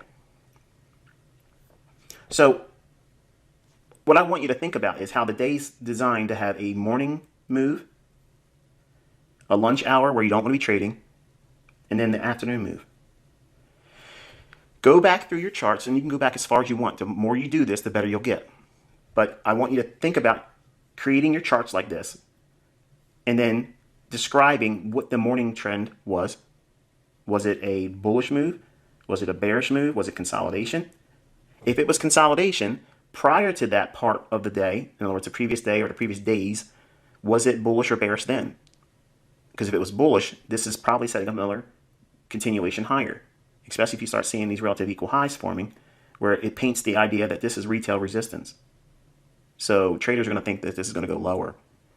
And it starts to build up a lot more interest in the form of buy-side liquidity or buying interest at a high price. Even though that those traders may be framing the context of their trades as a short entry, trying to make money going lower, their protective stop, if they choose to use one, is going to be in the form of a buy stop. And this is where it's going to be at. So the market's going to want to gravitate towards that, especially if you start seeing the swing lows, not the one in lunchtime, ignore that one. You start seeing the swing lows that are forming. Every candle that has a higher low to the left and higher low to the right. If they start building up and every time they create a new one, it's going higher, that's a underpinning of the marketplace that's showing accumulation. It wants to go up because it wants to clean out all this here. Plus, we've been going up for a few days on the daily chart. Plus, the sentiment is everybody thinks it's been going down, so they all want to sell short because they want to see a stock market crash. But what they are failing to realize is we've already went down below an old low on the daily chart. So now we're running back the other direction. And anyone that's trying to sell short, unless it's a real quick intraday scalp, they're having their clocks cleaned. So in the afternoon, there's a trend. And one of the built-in characteristics of the afternoon is there's mechanisms that are built in that help this market really accelerate into the close. And if you study the price action in your lower time frame charts, you'll see that there's a repeating phenomenon at typically around 20 minutes to 4 and 10 minutes to 4 and 4 o'clock. And it's all based on market on close orders. That's really what it is. Okay. And the algorithms will start spitting out really, really aggressive pricing and forcing traders to either cover or, get out of their trades. And usually if it's going up, it really just ramps up and accelerates in that direction. So while I really enjoy trading the morning session because there's a lot of volatility and excitement, if you know what your daily bias is, and we'll talk about that next week, if you know what your daily bias is, and if you know what you're looking for in terms of range expansion on the daily chart, now what do I mean by that? The daily candle, do you expect it to trade higher or lower? You're not trying to predict, every single daily candle's close, but you're trying to determine, do you think that the daily candle you're looking at forming today, or what would be forming tomorrow, is it more likely to be expanding higher or lower? If it's expanding higher in your analysis, that means you want to try to trade with the expectation to find a trade in the afternoon based on the logic that was used in the morning. So in other words, think about what I taught in Forex. The daily range, okay, creating a initial high of the day and the low of the day here.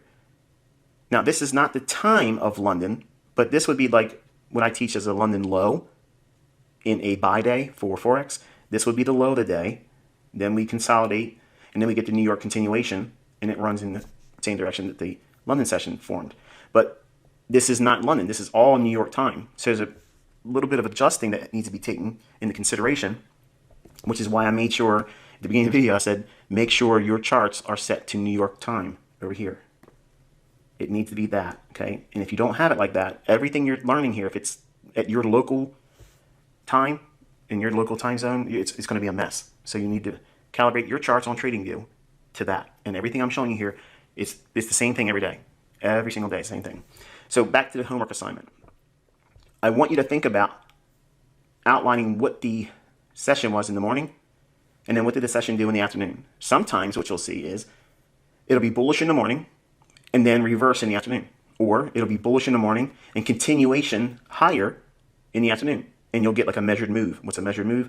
Whatever the morning move was, it'll duplicate that twice. So if it moves up 200 points in the morning, the afternoon could see another 200 points in addition to that and have a 400 point range. Or we could have a consolidation in the morning session, and then it trends in the afternoon, higher or lower. Okay, and I want you to go through your charts and look at that on an intraday basis, do your charts like this. And I know it's a lot of work, but you want to learn how to do it, right? This is how you do it. Then study what the daily chart was showing days before, when it had days that had these nice runs like this, and yesterday and previous Friday. So I want you to think about how, if this day was bullish for you, say you had the benefit of knowing that through analysis, you felt that this was going to go higher. Okay, if that's the case, this swing low here, first swing low of any importance after 130. This is really important. 130, I'm looking for swing highs and swing lows for the afternoon session. That's what I'm looking for. It's the same context that I use for the morning session. I'm looking for swing highs and swing lows prior to 8:30. I'm looking for the first one. Okay, I'm not needing to go back days and days and days. I'm just looking for the first one. It's not a complicated thing. But at 1:30, that's usually when I'm wanting to start trading in the afternoon. That's the earliest. But I'm preferably looking for a swing high and swing low to form at 1:30. Why 1:30? Because there's an algorithm macro that starts running at 1:30.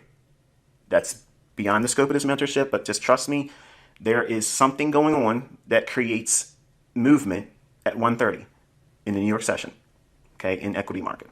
So when that occurs, all we're looking for, or what I'm looking for, is a swing high and a swing low. And then that same basis of looking for a stop hunt in the morning, like we described here, I'm looking for the same thing here. That's it, same thing. So now think about this. I'm thinking that these stops are in jeopardy because it's too clean. The level's too clean. Straight line edges in the market, they don't tend to stay like that. There's going to be a disruption. The market's been going higher, hasn't it? Yes. there's this pent up aggression that this market wants to go higher, but it's seeing short-term resistance here, here. It tried a little bit here, and then retraced inside the lunch hour. The algorithm reserved the price run until later in the day. Now watch what happens. This swing low here gets violated right there. See that? That swing low gets violated right there. That small little stop hunt is all that's necessary. That will start what is called a buy program. A buy program is when the algorithms go into the process of spooling. Spooling is where it just continuously keeps offering higher prices. If it's a buy program, it just keeps offering higher prices. It does not matter what the volume is. It does not matter. And I don't care who you know, who worked at the exchange. I don't care. Trust me when I tell you, if you go through the charts, you're going to see this. Okay? Look at the volume that comes in. Sometimes it'll be good volume, and in others, like, why is this happening? Right. That's your signature. That's how you know that this is being completely manipulated. So if it's being manipulated, doesn't it stand profitable for you to know what it's likely to do? Not if you're going to know it all the time. You're not going to know. I don't know it all the time. But these things tend to repeat. And if they repeat a majority of the time, not every day, but the majority of the time, if these things are in alignment, if they start showing the same fingerprints, it's probably going to pan out. And then you can start doing long entries and then hold for the close. So inside this area, the market creates a swing low, runs through this low, stop hunt. So the stops below here are what? Sell stops. Buy those sell stops. I know it feels scary, but go through your charts and you'll see many examples of this happening. It's the same thing that took place over here. Buy the sell stops that are resting below here and expect this level to be taken out. Consolidation through lunch. After 1:30 in the afternoon, wait for a swing low to be violated and then rally. What if you don't get a swing low that trades below it? What do you look for? Well, you look for a move higher that's sudden, displacement higher, then look for a fair value gap. If it trades back down to the fair value gap, you buy that. There's your two patterns. That's it. It's the only two patterns you need. You don't need 15 different gimmicky names, okay? You don't need breakers. You don't need an order block. See how easy that is? Very simple strategy. Very, very simple strategy. You have a trade one way or the other, and the logic has to be there for either one of them to form. Now, I was not in the E-mini S&P today. I was trading NASDAQ. So let's go over to NASDAQ, and I'm going to save time and not put all the lipstick on the chart. I hope you can allow me that. But here is 130. We have a swing low there, and it's basically almost the same low as that one. So what's happening here? What's that? It's trading down below it. See that? Look further to the left. What's that? Fair value gap. Man, it can't be that easy. It can't be that easy. These relative equal highs. What's above that? Buy side liquidity. Okay? Watch. I'm going to drop into a 1 minute chart. I'm going to scrub back here to 130. And I don't need to do 20 contracts or 10 contracts to do like a $20,000 day. That's kind of like the flavor of the month right now. And if you look at this low and this low here, what are those? They're relative equal lows. So that's going to be viewed as what? Support, retail support. And they're going to buy those little runs here. They're basically going to chase that. So if you look at this through the scope of below this level, there's sell stops. And you think it's going to go higher. Like I believed it was going to go higher today. I want to be buying those stops. All right, so say you're watching price, it's meandering through, and then all of a sudden, that swing low forms right there, and we have this low here, and then we have this sudden drop down. When you see that, if you're watching it on a 1 minute chart, that's going to look so dynamic, so aggressive. If you're zoomed in, it's going to feel like the floor has just dropped out. But that's exactly what you're looking for to buy. Right there. That low is the lowest candle. It rallies all the way up, okay? And then right here, that was a close. All right, folks, welcome back. This is episode 6 in our ongoing ICT mentorship on YouTube for 2022. And the market efficiency paradigm and institutional order flow will be our topic for this evening. All right, so how do we internalize price delivery? First, we do not trade patterns for pattern's sake. We do not trade indicator readings or momentum. We look to enter longs where retail sells. We look to enter shorts where retail buys. Usually when you hear me say something like that, or someone that's been trained by me speak like that, it sounds like, well, you're talking like you work for an institution, you work at a bank, you're trading retail too. Yes, we are all operating through retail avenues to get to the marketplace. What I'm teaching you is the internal dialogue of what we're doing when we're looking at price. We're not thinking like the collective that is commonly referred to as the retail trader, because majority of retail traders lose. They have a failed logic. They don't have consistency. They don't have, longevity. So we want to try to think and engage differently with price that is opposed to the majority of what retail analysis, concepts, whatever it is that you subscribe to as a retail trader. All those things, unless they're rooted in the basis of liquidity and order flow, it's made up. It's a religion. We anticipate price seeking opposing liquidity. Okay, so what does that mean? Well, if you're looking at this diagram, imagine if we could take price as a conceptual idea. It doesn't matter what market it is, but let's just say there's two camps. There's the informed or smart money, and that's represented by this small little circle over here. And then there's a larger collective, which is the speculative uninformed money. There's a large influx all the time of new uninformed money coming in because there's a large influx of uninformed money going out because they lose their account, they blow up whatever equity they have in their trading account, it's gone because of lack of discipline and a flawed logic. Smart money traders, when they look at the marketplace, what they're specifically looking at is time and price. The most important thing is time, because time, that is the most crucial element. So time of day is vital when we're engaging price. Time for a professional through the lens of smart money, time is crucial because time of day, there are specific elements in a daily range that really build the likelihood of volatility to come in.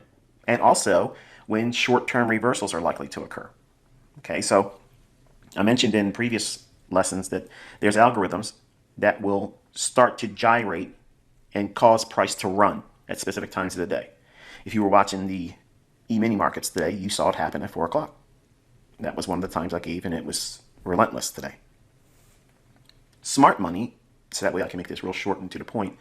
Smart money looks to cannibalize this group of trader. They're looking at liquidity. What is the underlying narrative right now in the marketplace? Is it bullish? Is it bearish? Is the day's daily range going to go higher? But how's it going to go higher? Is it likely to go lower at the beginning of the day first to sucker traders in going short, run out sell stops they can acquire long positions at, and then rally going into the close or maybe into the afternoon? And that would be the extent of their plan of action. And how does that speculative uninformed money and its liquidity that it provides, how can they utilize that? That's the market efficiency paradigm. It's efficient for smart money traders to view the marketplace in that perspective versus technical analysis, the mumbo jumbo things that traders put on their charts. Okay, and you can lump me in there too, because the times where I'm trying to use the logic that I trade with, and if it fails, I've done something wrong. I've interpreted price wrong. I thought something was in price and it wasn't there, and it rolled over top of it, and there it is, and that's a loss. Everybody's going to have a losing trade. Okay. So I want to give a little bit more specifics about the fair value gap. That way you have the rules, what it looks like, so that way you understand exactly what it is and where it forms, because this is going to repeat. Every single time, it's going to be the same logic that I'm going to show you here. Okay, so we're looking at what does a bearish ICT fair value gap look like? Well, if you take a look at this diagram, it's rather crude, I know, but you have a run, preferably above some kind of old high. So the first candle is the high, And the next candle is the extended low that goes below it. And the third candle is another continuation candle, but the main important factors are this. It's a 3-candle formation. The first candle's low has to be traded below on the immediate following candle. The next candle has to trade with an extended low as well that went below candle number 2, but does not trade with a high that trades back to candle number 1's low. What that creates is this small little gap where one candle only traded from the range of the candle number 1's low to candle number 3's high. So that little space that's occupied right there, what is actually occurring there is price is only being offered on the sell side there. So imagine if you're painting your wall at your home, okay? And you take your roller, you put it in the paint, and you put the paint up against the wall, and you roll down, okay? At first, the first foot or so, there's going to be an ample amount of paint delivered to the wall from your paint roller. But then as you keep rolling down towards the floor, what will happen? You'll start seeing these little pockets that look really porous, okay? What do you have to do to fix that? You just change directions and start rolling the paint roller back up, the same place you roll down. That's exactly what price does. There's an algorithm that delivers efficient market delivery. You can argue with me all you want. You're not going to convince me. I know it. If you go into price action with that market efficiency paradigm perception of looking for this characteristic in price, I promise you, you will never look at charts the same way again. It'll unlock a lot of things. Remember the movie The Matrix? And Neo finally sees the Matrix as it really is in binary code, ones and zeros. He has clarity. Well, that same event, as silly as it may sound, ends up happening when you look at price action, when you start looking at it from this perspective. So let's go back into that analogy with this. Between this candle's low and this candle's high, we only have sell side offers. So that's like taking the paint and applying it to the wall and drawing down with the roller. But now as you pull down, there's little pockets right in here between this candle's low and this candle's high where price has not been efficiently offered for buyers. Why? How's that working? Well, you have sell side being offered here because the market's delivering lower prices. It's offering continuously lower prices between this candle's low and this candle's high. To efficiently balance out that little inefficient area, at some future time, the market's going to want to trade back into that area. When it does, and you're bearish, that's a short signal. Okay, you can go short and sell there with the expectation it's going to start to move lower. Optimal formations of the bearish ICT fair value gap will be found after a run into buy-side liquidity. So it's not a matter of going into charts and looking for this little gap all the time. This model I'm teaching you on this YouTube channel is meant for you to look for periods where price runs above an old high. Then it breaks down, and then you look for this pattern. This is what it looks like. You're not looking at anything prior to this candle. Has absolutely nothing to do with anything except for the fact that we traded above an old high.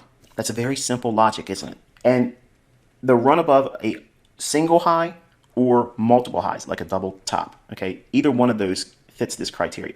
So what you're looking for is a pool of liquidity of buy stops. Resting above these highs, that's buy side liquidity. Smart money will want to trade up into that and go short. They may not be engaging above the high. They may miss it, just like any one of us that haven't been ready to take an order and place it in the marketplace. They may miss that. This is their saving grace right here, this pattern. That's what smart money's looking for. They're looking for that right there. And then once they see that, they go in either with their limit order, mark it in, something to that effect, and get short, and the stop would be above the high. Okay, there you go. Short and sweet, done. That is exactly what you're looking for a fair value gap. So when you're doing your annotations on your charts, this is what you want to be doing. All your back testing, label the number 1 candle, the number 2 candle is always going to be where the gap resides. And then the number 3 candle gives you the lower end. The upper end of the fair value gap is going to be the low of candle number 1. The lower end of the fair value gap is going to be the high of candle number 3. And the difference between candle number 1's low and candle number 3's high, that's the fair value gap. So the easiest entry would be trading just above candle number 3's high. You can put a limit order right there and be done. Simple. Don't have to worry about guessing where to put your limit order in. It's right there. Place your stop right above candle number 1, or you can put it above candle number 2. The bearish market structure shift. What does that look like conceptually? Well, you have the market trading higher, short-term little retracement, then it trades above an old high, or the initial short-term high that it trades above here, and then it breaks down. Once that low is broken, that's when the new trade idea is now being birthed. You don't even know where you're getting in at yet until you go through this process I'm going to show you right now. The market will see a price delivery of a rally above an old high or highs, and then quickly shift lower. That's this right here. Now the significance I'm placing on the term quick is linked directly to the term displacement. Okay, it's got to be energetic. It can't be a little lethargic little move. It's got to show a real willingness to want to go lower, and preferably close below that. If it does that, that to me is a little bit more significant. Whereas if we just go through this low a little bit like a wick and come back up, that to me is not all that convincing. I want to see that it has absolutely displaced, and then the candle closed, and then we look inside this range here. So when you're looking at market structure shifts, this is all time frames. So don't think this is just the intraday version of it, but I'm specifically dealing with intraday. So when we create that high down to the low that breaks the short-term low here, so now we have that shift in market structure there, right below that low. That is the displacement low. This is your displacement high. So what's the big deal about that? Oh, you're just trying to add some words, ICT. You sound smart that way, don't you? No, it's conceptual ideas being expressed. So what you have in between that range, that right there, you're going to be hunting your fair value gaps because that's exactly where it's going to form. Don't take my word for it. Every one of your examples are going to have this. Oh. Don't take my word as the only thing to believe. Go into your charts and you will be convinced of it in short order. Period. So if you're bearish and you see price run above an old high, then it breaks below the old high and takes out a short-term low prior to that run above. That short-term low being broken, draw that out in time. That's your displacement low, and the high is your displacement high. So that range between here and here, that's displacement. How do you know it's displacement? How it closes down here below that low. Is it just a real short little drop below it? It might have a fair value gap, but it also might be likely to go higher and create another high.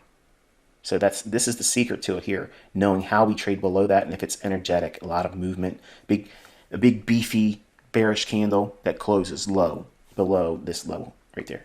Okay, if we have that, as soon as we have that candle form, start watching to see if it creates a fair value gap in between this low and this candle's high, or that range. Okay, that's exactly where the fair value gap to sell short will form. If there is no fair value gap in here, guess what? You don't have a trade. You wait or go to another market because one of them is going to be there. Every single trading day, okay? Every single trading day, this pattern forms. Are you telling? Yes, I'm telling you just like that. Every single trading day, this pattern forms. Every single day, long and short. But you have to look for it with this process, okay?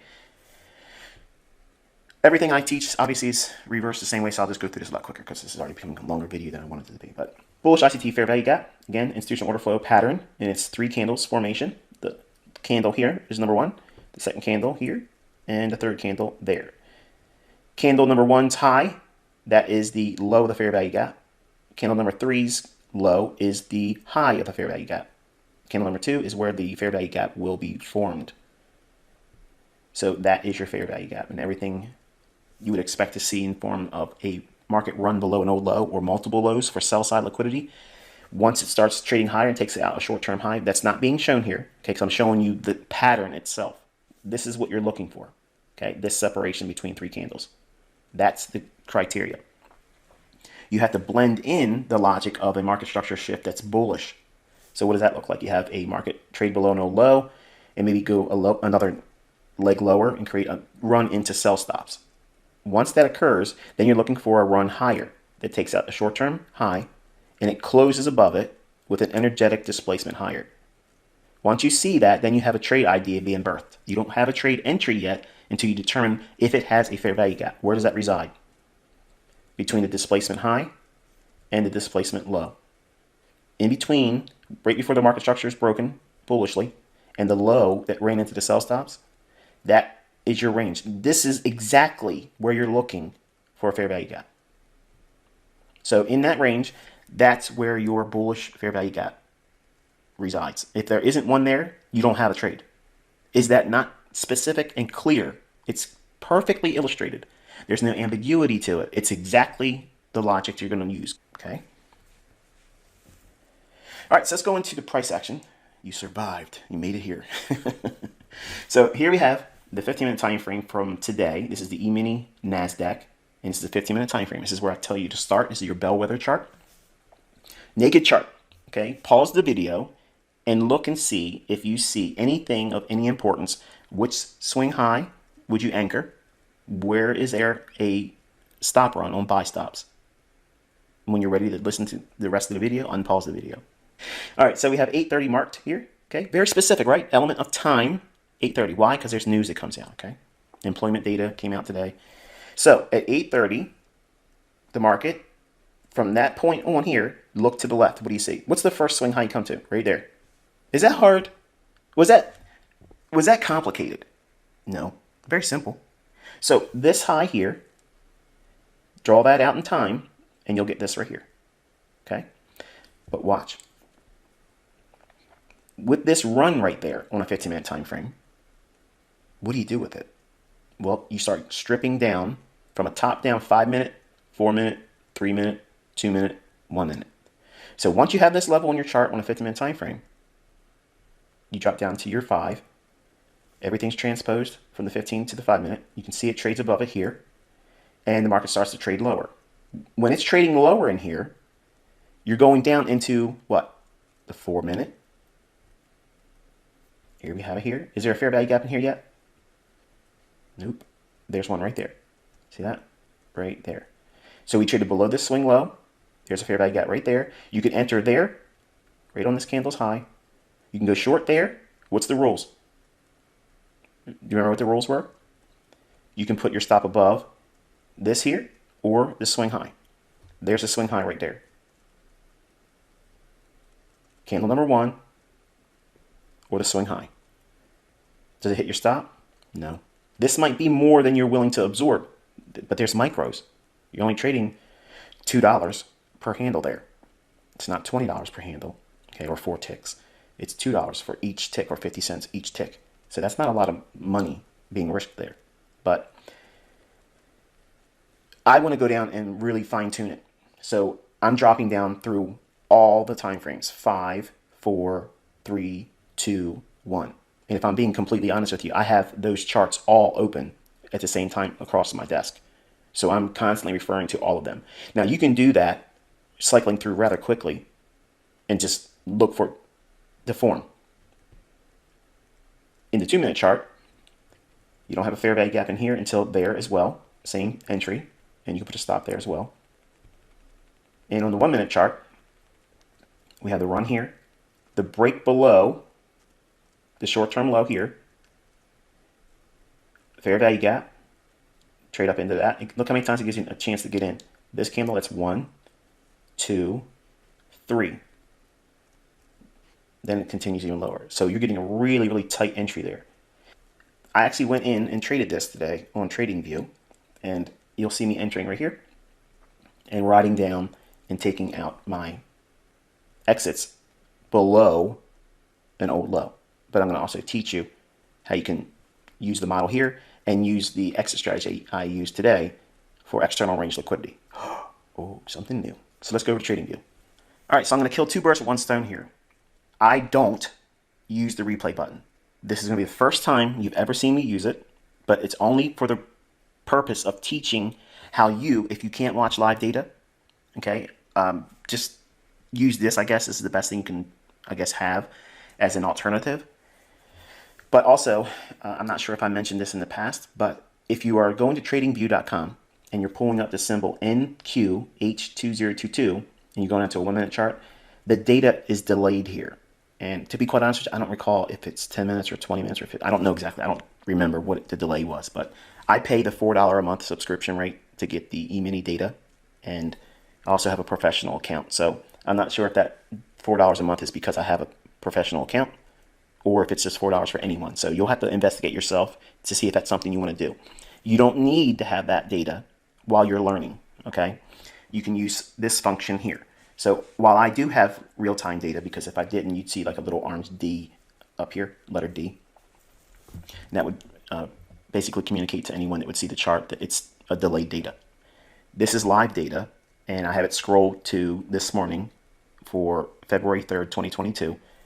And I have my chart delineated with the 15-minute high with that level. And I'll show you this, and then we'll zoom back out to a 15-minute chart. You can see everything as it was, because I'm going to show you there was actually a trade entered on this today. But you want to have a vertical line delineated on trading view. And the way you would do that is simply go in here, pick the vertical line, and drop it right there at 8:30, and there it is. Okay. So for the replay button, and I feel weird just doing this because I just don't do it, but I have to do it because I know students need this resource while they're learning. Okay. But I don't use this. My mentorship that paid me to get education knows I never even use this. Okay. But I'm showing you so that way you can backtest and practice and look at price action in a way where it means something more than just looking at a static chart. All right. So it started at the 8:30 hour. Our line here is at that 15-minute high. So what we're expecting is a run above that high. Okay. And I'll keep it kind of quick. I don't want to spend too much time with this. So clicking the play button, we're running above a short-term high right here. There's a fair value gap right there. Hit that. Now watch, it should sell off. That's not what I want. I want to use this high back here. But if you're a scalper, you could take that low out right there, and that would have been a trade there as well. But for the daily range, which is much more significant, I'm using the 15-minute high. I'm bearish on the day. I'm expecting lower prices because we've already went up a lot on the daily chart. So now, if you're waiting all day, you might look at this and say, oh, I missed it. There's nothing for me to do. Don't think like that, okay? Because the equity market opens at 9:30. Stock markets start getting really busy and volatile around that time frame. And we're coming up on it in a few minutes here. And usually, not always, but usually the first run at 9:30 is opposite to what the real move you want to be doing. Not every time. Now here's a 9:30 volatility. Look how crazy it gets. Okay, it's creating a low with another low here. So there's what's building underneath that. Sell stops. Traders are being induced into thinking long trades. Go long, go long, go buy and get in there and go high. Buy low, sell high, right? But it's sloppy in here. But it's keeping these lows over here intact. Above these highs, that's where my interest is, okay? So I don't have a trade until we get up above this level there. And this is on a 1-minute chart.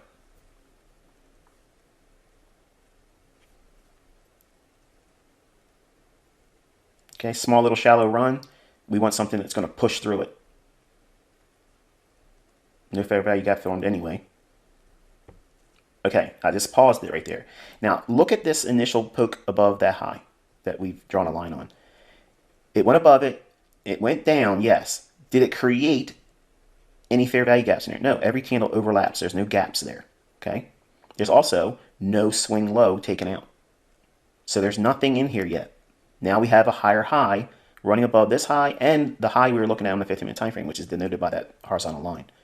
Right there, now we have the likelihood. If we're watching it live, we're waiting to see, does it break lower? If it breaks lower, where is there a swing low? Right there. So if we can trade down below that swing low, and as soon as it does that, look in the highest high that forms and that low. See if there's a fair value gap that forms. Right there. We went below it after taking out the high. Here's your number 1 candle, the number 2 candle, and the number 3 candle. So there's your gap right in here. So if it trades back to this candle's high plus, I don't know, 1 handle or 1 tick, maybe 2 ticks, whatever you believe is an ideal entry for you. The easiest one is just go 1 tick above that, and it removes all the doubt. There's no guesswork there. There it is. And where's your stop loss going to be? Above the high of candle number 2. Or you can use above candle number 1, which creates a swing high. Okay, whichever one you can afford and allows you to put the trade on. Some of you are going to look at this and say, oh, this is too much risk. Okay, then don't take the trade. I'm giving you a model that works.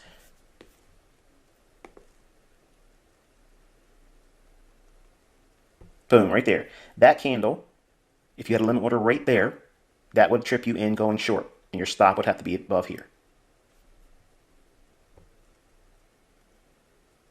Another one right there. There's your second entry. Right above this candle here, that's entering. That's your limit order getting in. Go short. Same stop.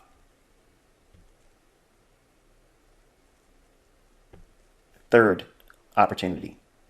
Almost completely closes in all that range right there. See that? Right there, if you see that live, it feels like it's going to keep going higher because this candle at one time, when it was at the high, was all green and bold. You need to trust and train yourself to look at this pattern as it's forming, because once you see dozens of it occurring, it changes your perspective. You don't get scared. In fact, it's fascinating to anticipate, okay, it went here, so now it's going to go lower. So at that point, right there at that entry, from this candle's low to this candle's high, where's about 50%? About right here, right? So before we go any further, where do we take our profits? Well, you have a fair value gap right there, right? See that? Same thing, just going up. Candle number 1, it's high. Candle number 2, candle number 3, the low. The range between candle number 1's high and the third candle's low, that's your fair value gap. So if you're selling short up here, you can buy it back below here because you're below 50% of the range that it ranged from high to low. You're at a discount down here. So there's your first target. Remember those equal lows down here I was telling you about? What's below that? Sell stops. So you want to be taking profits here and or here. This is ideal. Okay. Let's go back and watch the rest of it.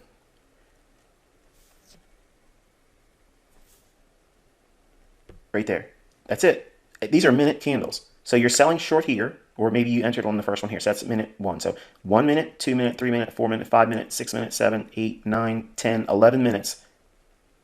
And you have 10, 20, 30, 40, 50, 60, we'll call it 60, we'll just call it 60.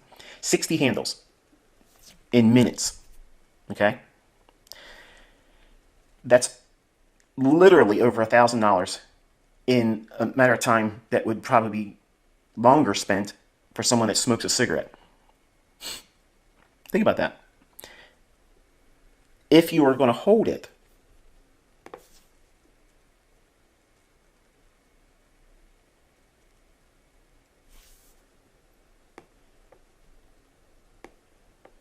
focusing below these lows down here, okay?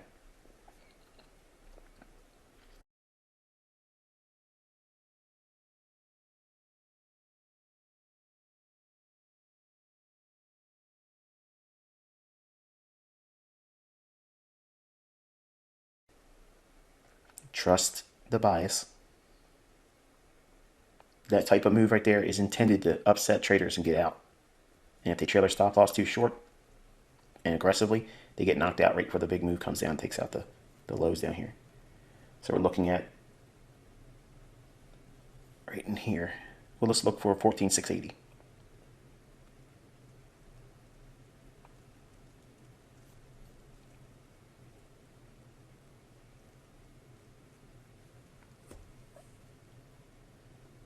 There it is. Now, is that a lot of time? Getting short here, weathering some of this. You already took first partial down here. So even with this pulling back, your stop stays here. You use the first partial to kind of like quench that desire to roll your stop. Don't do that. If you do that, you're probably going to get stopped out because you don't have the understanding or the experience to know where to place a protective stop while it's being trailed. Once it takes this low out down here, and if you want to hold on to a position, then you can roll your stop to here, but not before. Why? Because you've taken out a significant intermediate term low. This low to this high on a 1 minute chart, that's an intermediate term price swing. So it's taken out here, but it's also a full target for selling short up here and getting out down here. So what was the rough price level we used? Well, let's look at the high here. 14,000. We'll just call it 14,800 just for sake of the math. So 100 100 handles is 14,700, and then we have the 80, 14,680, so 120 handles. That's a significant price move, using exactly what I've taught in this model. All right, folks, welcome back. This is the 7th episode for the ICT Mentorship on YouTube 2022. This lecture is going to be dealing with daily bias and consolidation hurdles. All right, folks, we're looking at the daily chart for the NASDAQ. And if you're looking at trading view under the NASDAQ selection, so it's the continuous contract. That way it makes all the candles look nice and crisp and you don't see any spotting. So right away, if you're looking at this, you should see this run on price, taking out buy side liquidity. See all these relative equal highs here? Ran above it, then broke below a swing low, created what? Fair value gap. Trades up into it. Now where's it going to trade to? This low to this high, midpoint. There's a gap right there. And they have the old low. Sell here, aim here, or here. And it runs it out. Now, this is important. Obviously, it sounds like, well, you're cherry picking in the pack. Old moves. Okay, that's how you learn. But think about what's happened on the daily chart. We traded below this low. We've taken sell side liquidity out of the marketplace. So with that, it's likely to retrace back up into the range. What's the range? This high to that low. But look closer. See how we have this nice energetic run? Look how many down close candles we have here. 1, 2, 3, 4. A lot of movement there. So I'm looking at this high and this low. And I'm trying to get a range for where we are at present. So once the sell side was taken out here, it's likely to retrace back inside the range of this high and this low. We've seen it come all the way back up. It went to a premium market, which is above equilibrium here. And then we went down below to a discount, bounced off of the old low here. Then we've consolidated around equilibrium. Now, when you have this condition, it can make it very difficult to get a true reading on bias. Okay, so there's times when even me as ICT, I don't have a good, clear read on what it is I'm looking for. So I have to demand more price action and more information, or intel as I like to call it, based on what the market's going to do right after the open at 9:30 in the morning, New York time. For disclosure, in my own paid membership, I mentioned to them that I felt that this was a likely area where they could probably take it down there and sweep that area. Whether it goes lower or not, it's irrelevant, but where we were here to here, that's what I was expecting, some type of move last night for Tuesday's trading. Okay, so Tuesday's trading, the 8th of February, 2022, going into the marketplace, I was anticipating something that would be bearish. That's going to be useful to us when we go into lower time frame charts, because I'm going to show you what I had to deal with this morning and how I had to overcome that. And this is something that if you're using these concepts and practice with your demo account, you're going to have these same conundrums, and you have to find a way to overcome them, and I'm just going to suggest this to you here. But before we go into the lower time frames, I want to teach bias, okay? So if we have this set up on a daily chart, market structure has a shift lower, we trade up into a fair value gap. Until we get down to here and here, each day I'm anticipating lower prices. So my bias is bearish. Now, every single day is going to be a down close candle, but I'm going to hunt intraday price action with that in mind. If I'm going to take a long, it would be counter trend to that bias. My leverage is going to be dialed back. So let's assume for a moment that the account that I was trading with would allow me to trade 10 contracts. 10 contracts would be the maximum I could trade. So if I'm trading with the bias, which would be bearish during the run from here to here and here, then I'm going to look to utilize the maximum leverage that I can have without over leveraging based on a fixed percentage basis. Like I like 3.5%. I'm not telling you to use 3.5%. You should be risking less than 1%, about 0.5% or 0.25%, because if you don't know what you're doing, there's no reason to be putting higher levels of risk behind a move if you don't know what it is that you're doing. It's going to create toxic thinking, bad habits, and you're going to be afraid to execute based on the results you're getting. So you want to be indifferent to the results. And that, in the beginning, is important by having a demo account, using very, very low leverage, if not deleveraging, okay? And I'll talk a little bit about that when we get into money management, but that's not this topic. So from this high down to that low, each day I'm going in with the expectation that it's going to likely set up a sell scenario where I can get short and hopefully buy back at a lower price. Count how many up days or green candles there are from this high and this high down to that low. 1, 2. Real important. So the delivery by the algorithms are spooling. That means prices expanding and going directionally one way. When that occurs, there's going to be times where you have an up-close candle. That may be a day that you tried to go short and maybe you've lost. Okay, no big deal. Same thing going into the next day, going in for looking for shorts. Next day, same thing. Same thing. And then here, it opens and trades down below the low and has a huge expansion move and then comes back above and that's it. It closes on the near the high of the day or midpoint of the body in this area here. Is there a lot of up-close candles during that bias being bearish? No. You need to get over the concern about being right every single time. You need to put aside also the idea of perfection because you're not going to have it perfect. You're not going to get in perfectly. You're not going to get out perfectly. You're not going to have the perfect amount of contracts. You're not going to have the perfect asset. In other words, you may be trading the NASDAQ and the E-mini S&P has a little bit better run and delivers a little bit more. Highly unlikely, but vice versa. You get what I'm saying. So you're always going to find reasons to be wrong. Embrace imperfection. Embrace the idea that you don't have to know everything. You don't have to be right, okay? Being right is not equivalent to being profitable. Very important factor there.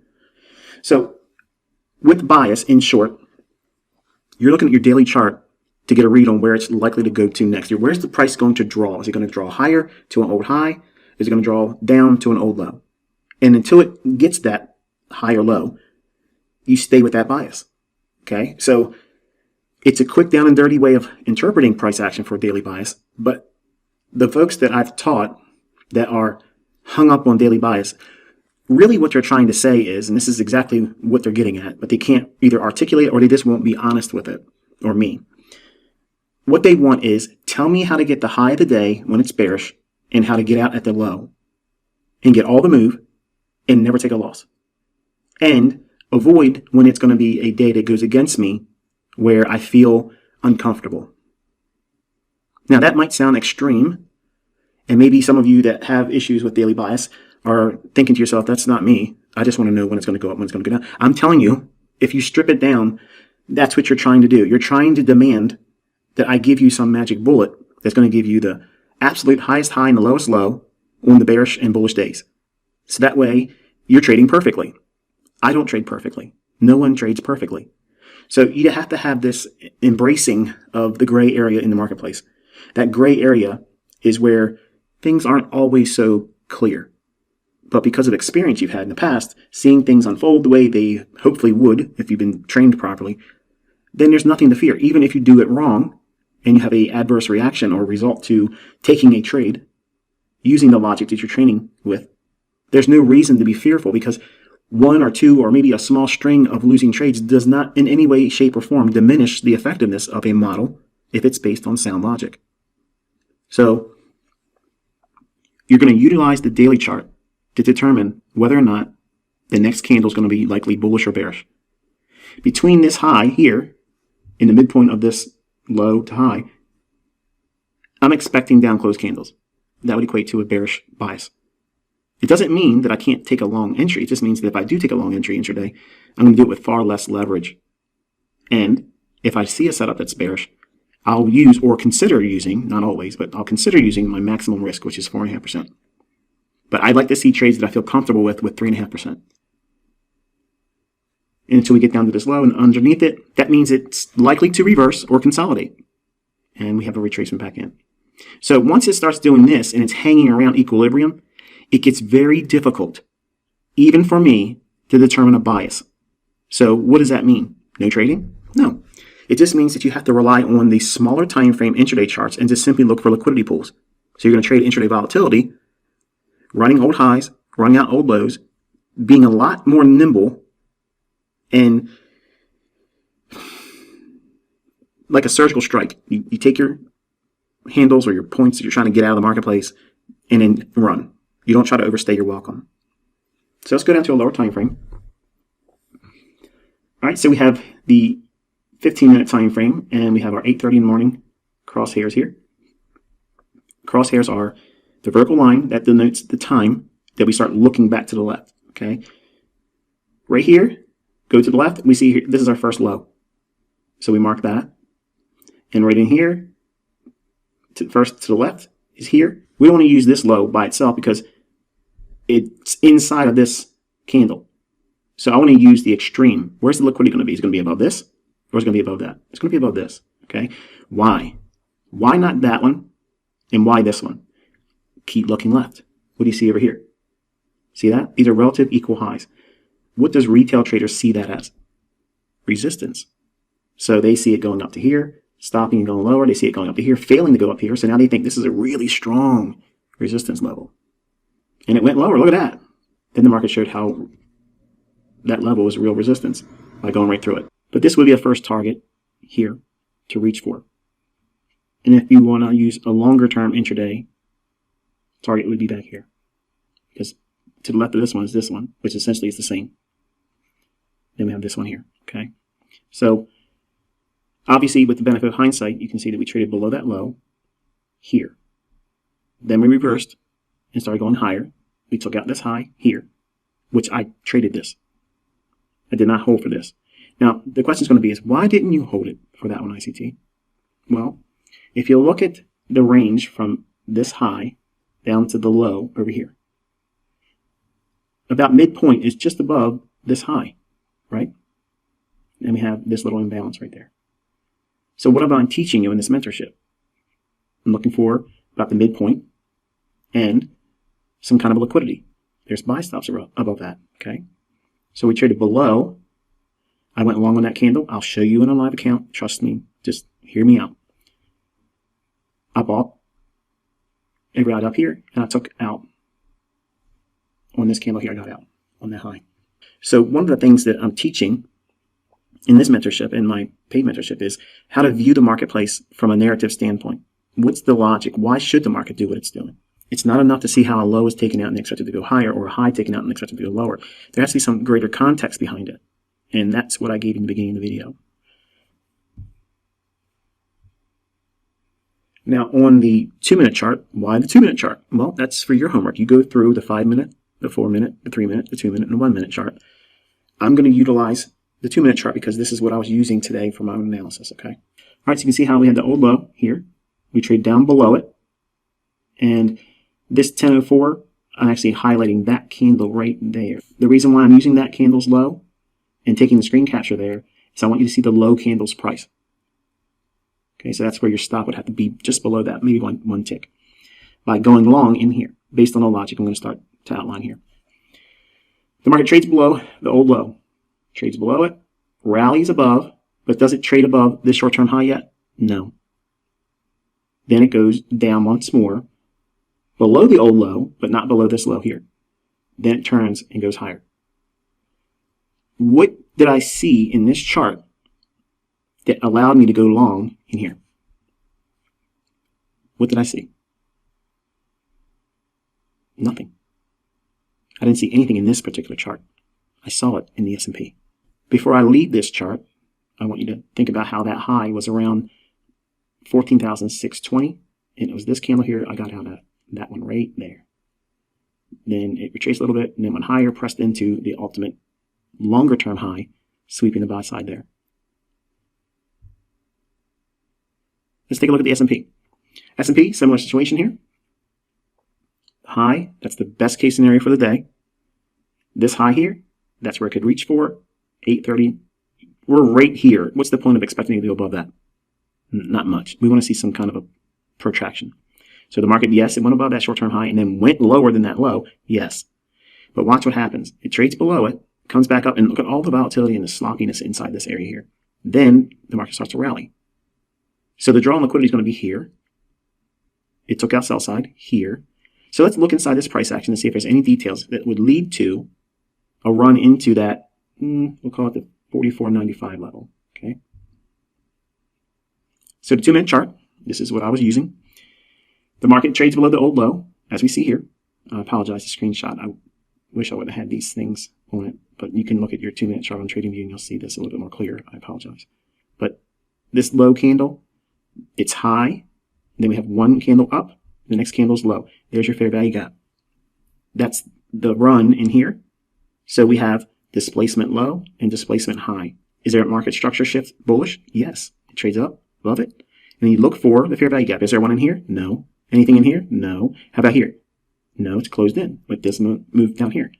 But we have this. So we trade down into it here. At 1036, that candle forms.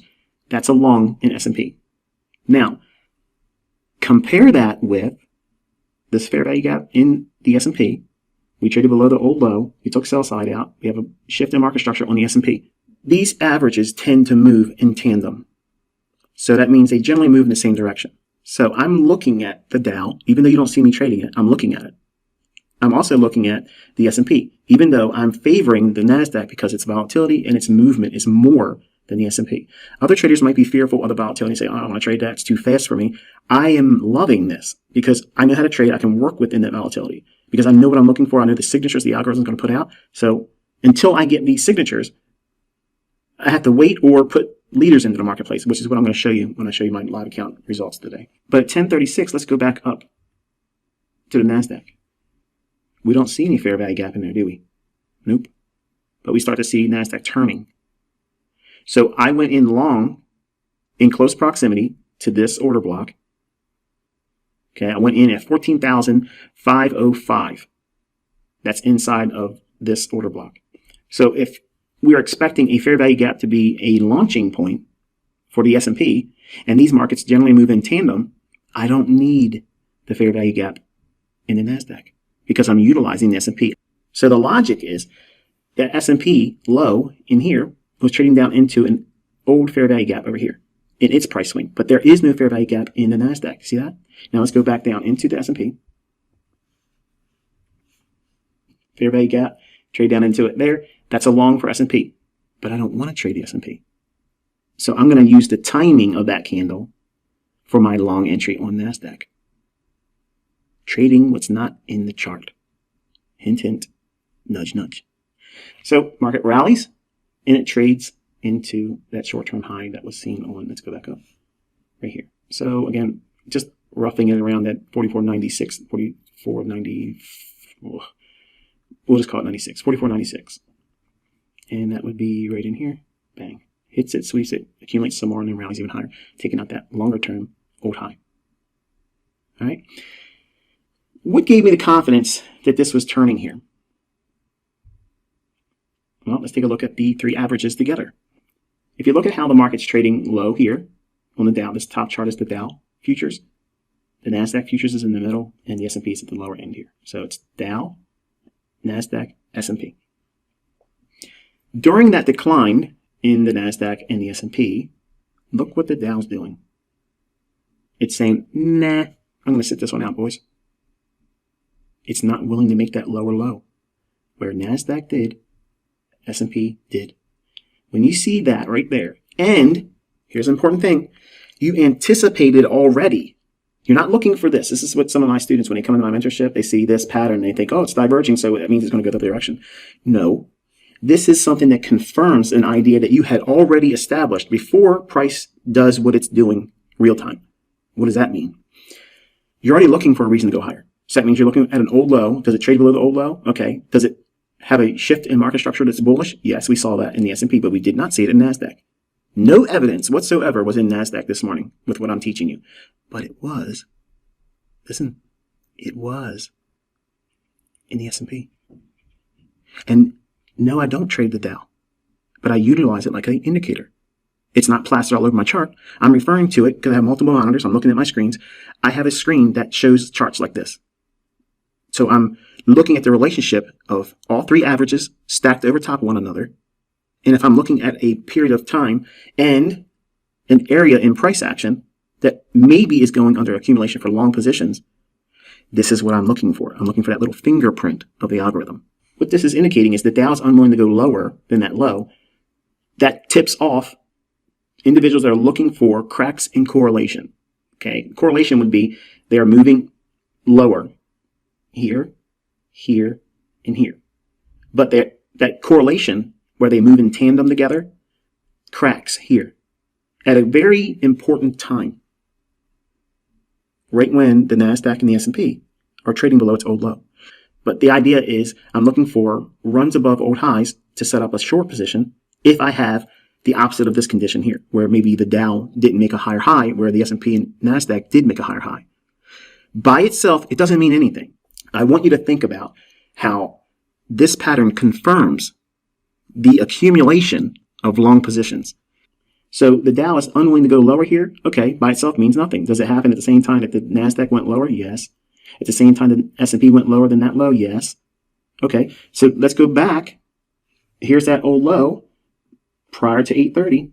Remember, algorithms run on time and price, not price and time. Multi-level marketers. The low, that's the price, yeah. But you have to refer to time first. What's the important factor of time? 8:30, go to the left. What's the first low? Right there, boom. So there's liquidity below that. It trades below it here. Then wait. Do we get a signal that allows us to hunt what I'm teaching you in this mentorship? There's the swing high.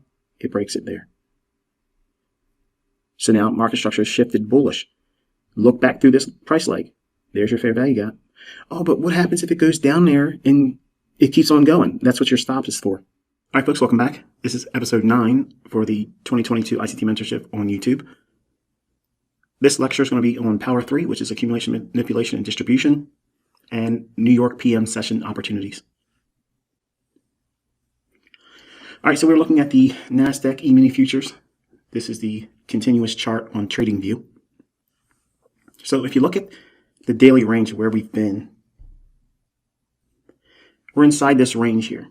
Okay, so we have this swing high and this swing low. Now, why am I picking these two reference points? Well, namely, this is the low most recently after taking out this short-term low. So we've dug into all the sell-side liquidity resting below that low. We retraced back up inside of this high to that low. So we went back up into a premium, the range high to low, running a fib just to get the 50% level. That gives us equilibrium. Anything below that is a discount. Notice how the market traded down on Monday into a deep discount, but did not take out these lows over here. But look how we closed on Monday. We had an indecisive candle. The body was basically absent. The open and close was essentially the same thing. If we have that, and the market's trading down into a discount, even though we might have a low down here that we're targeting, this may require a retracement. Now notice at the close of Monday's trading, we had an imbalance from this low and this high. On Tuesday's trading overnight, the equities markets had a run up into this imbalance here. So this fair value gap was retraded to in here. This low and this high, we'll look at that in reference to the lower time frames. This lower level is the low end of the fair value gap on a daily chart. And this level up here is the upper end of the fair value gap. I'm taking your attention to Monday's trading. And I want to talk a little bit about Power 3, which is accumulation, distribution, and manipulation. Okay, so generally my teachings are like this. If I'm bullish, I'm expecting the opening price to be near the low of the day or the session. Then it trades lower, making some important low, and then rallies, creates a high, and then closes near the high of the day. Now, it's not important for you to try to predict the closing price. What I'm trying to train you to anticipate is the likelihood of the market making some kind of a fake move, like a Judas swing. Okay, Judas swing is the false move. Typically, in London and in New York session, there are fake runs that start off a move. And I walked you through it last week on my community tab, where I outlined the actual Judas swing for that particular day. Using the fair value gap, outlined the low. I was only off by a quarter of a point for the low end of the range, and it created the low of the day. The idea is what I'm going to show you here as well. On Monday, we had price drop down overnight, consolidated, and then we have a little bit of a rally ahead of the equities open. Okay, so in here, we have 8:30 in the morning. If you look at 8:30, what do we have? We have the highs over here. They're suspect because they're relative equal highs there. But look what we left here ahead of 8:30. We had this huge imbalance. So if we run these highs out after the open at 9:30, it's likely to trade down into that and rebalance. But watch what it does. And we trade up into that level here, which creates the fair value gaps low-end parameter. Remember, this is Monday's trading. It sells off. So this line isn't here on Monday. That's not what we're looking at. We're looking at the likelihood of coming back down into this area here after taking these highs out. If it does so, if it trades back into this imbalance, that's a good candidate to go long. Now, the imbalance in here, if you go to the left of it, you can see the down close candles. That's your bullish order block. The market trades down, hits the order block, and it's an afternoon trade, so it starts to rally and then consolidates into the close. Overnight, we create a wicked run last night. It ran last night, and most of all the move for today was done before we even got to the opening of the morning. Had a little bit of a retracement after 8:30, and at 9:30, we consolidated. I'll talk a little bit about that as a market profile in a moment, but then we drop down, create an important low of the day, and then we rally. It got real close to the fair value gaps high-end parameter, but didn't get to it. We don't need, it's just like I was mentioning here, you don't need to try to predict the closing price with Power 3, which is accumulation, manipulation. So in other words, if you're bullish, it opens where you think it's going to trade higher. It's going to be most likely a small little move lower. That's the move you want to try to go in and hunt along. If you miss it, you want to try to get long real close to where the opening price is. Now the question is going to be is where's the opening price? Well, I like 8:30. Okay, you can use the opening price here at 8:30. Draw that out in time. Did we go below it? Yes. Did we go inside the imbalance? Yes. Did we take out a short-term low? Yes. Did we hit an order block? Yes. Was it an optimal trade entry? Yes. Lots of factors there. Over here, same thing. Opening price here. Did we trade lower than that? Yes. Did it go even lower than that later on in the afternoon? Yes. And then it rallied, taking out the relative equal highs here. And again, gravitating towards that upper end of that fair value gap on the daily chart. Now I'm in a 5-minute chart on that same February 14th, and I want to take you closer to what price has done in here. That imbalance, the lowest portion of it here with all the down close candles here. Now this is anchored to the daily bullish order block, but you can see how we traded into it here with 1, 2, 3, 4 down close candles. That is a complete order block on this time frame. So consecutive down close candles right before a price surge that has an imbalance. That's how you find your order blocks. Okay, so a high probability order block would be your narrative or your bias is bullish. You're looking for displacement. That's this right here, where the market runs real quick higher. And the down close candles, you want to mark that out and anticipate a return back into that. Now, again, this level is not there yet. We don't know this level until Monday's close.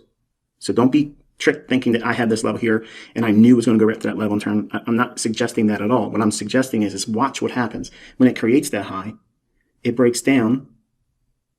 All of this price action here gets overran into a retracement back down into this imbalance here. The low of this candle and the high of this candle, that right there, that's your fair value gap within order block and optimal trade entry. Rallies, even though it's sloppy, it's still continuously driving higher. This high at the close on this day here at say 4:30. Okay, 4:30 in the afternoon, to me, that's like the close for me. Now it trades a little bit later than that and then closes for a little while. And it also technically closes when the bell rings at 4 o'clock p.m. Local time in New York. Because there's a little bit of trading past that, I like to just look at 4:30 and just consider that where we are in terms of what we've done for the full range and then determine what I have left for maybe an imbalance or liquidity pools.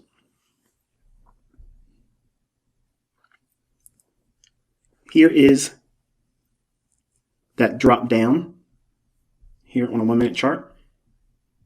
It's digging into that order block right here. If you look real close, let me go back up one slide. I want you to see what I'm showing you here. Right here, this price action, see 14,140, 14,120. This little area right here I'm looking at on a 1 minute chart. 14,140, 14,120 in that vicinity. See that small little gap right there? See that? See the swing high? We trade above it, create a fair value gap there, trade down into it. This is an afternoon trade. This is 2 o'clock in the afternoon, local time in New York, inside the order block, inside the fair value gap, inside a retracement of the fair value gap that sets the stage of a market run up into a higher retracement. Now, we don't know if this is going to be the closing parameter for a daily fair value gap. We don't need to know that yet. But this is a likely scenario to go long. And we can look for a run back up into this range here, or run the buy stops above here, or maybe inside here. Sloppy run, but nonetheless, it's still pressing higher. Now here's today on the 15th of February, 2022. Notice what we had. We had this enormous price run overnight in technically the London session. Now, a lot of you are going to ask, would I have caught this? No. No, I wouldn't have caught it. I would have missed it. And if I was awake, I wouldn't have seen it coming. Let's just put it that way. So this right here was a complete surprise to me when I woke up, saw it. But I want you to think about when you have these overnight runs that were basically these big moves overnight before the session begins in New York. When you're trading equities, this also works with Forex too. So it's important to try not to chase price. This is what I mean by don't chase it. Don't chase it. Last week, when I was commenting and outlining the NASDAQ and giving you a fair value gap real time, explaining to where I thought I was going to draw down to, and it created the New York session low of the day. Okay, that's what I was outlining. Just take a look at it, go back and look at it. You'll see it's pretty obvious. The same logic, I'm amplifying that here. Okay, overnight, what was the market doing? It was rallying. So when we open up at 8:30, do we go in here and start buying it just because it's gone up overnight? No, we don't chase it. You have to wait. No, we don't chase it. We have to wait for more information. What information are we waiting for? Well, typically, whenever you see a big run up or a big run down, there's a consolidation that takes place shortly after. Now, not always. Sometimes it just keeps on ripping higher or lower, and you'll either miss a move, or if you get lucky, maybe you can participate in it. But this is what I typically look for. So if there's a lot of range movement overnight, what's overnight? 2 o'clock in the morning to 5 o'clock in the morning. Okay. If we get a big run like that, which is what we're seeing here, right away, in my mind, I'm thinking, don't trade a lot. Don't expect a lot of in and out, perfect precision. Wait for a real significant price move. Otherwise, you're going to get chopped up. Now, what does that mean? Well, when we have it opening here at 8:30, look to the left. What do we have? We have this high here, and we have the low over here. We can use this one because they're relative equal, but I like this one. Why? Why do I like this one? What's below it?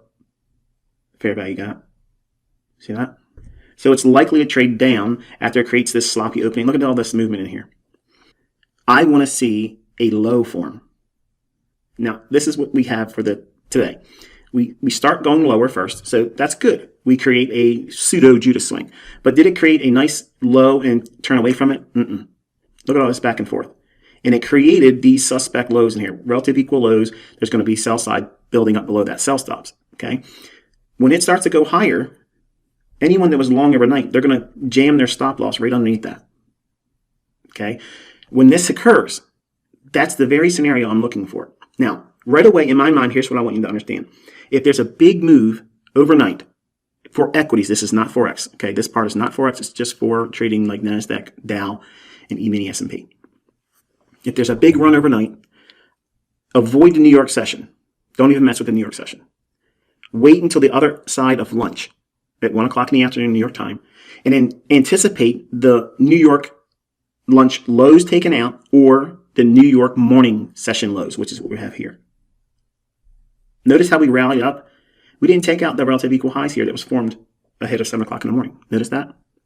Now, this over here, we know this range up here is the high end of that fair value gap. Why do we know that? Because the 14th stopped trading and it had the indecisive candle in the daily chart. So it's likely that we might trade up into this range high, and this is that range low. So if we can draw down below that low, it was formed initially in the New York session. We have a fair value gap over here with sell side. While we have yet to take out the buy side liquidity here at around, I don't know, 14,575. and then get up to that fair value gap high, or the boundary of it, okay, kind of like the resistance level of it. So this is the draw on liquidity, and we have a minor draw on liquidity here with buy side liquidity. Look what we have in terms of price action. The NASDAQ drops down, taking out the sell side, digging into that fair value gap. See that? Look at the bodies of the candles. Isn't that neat?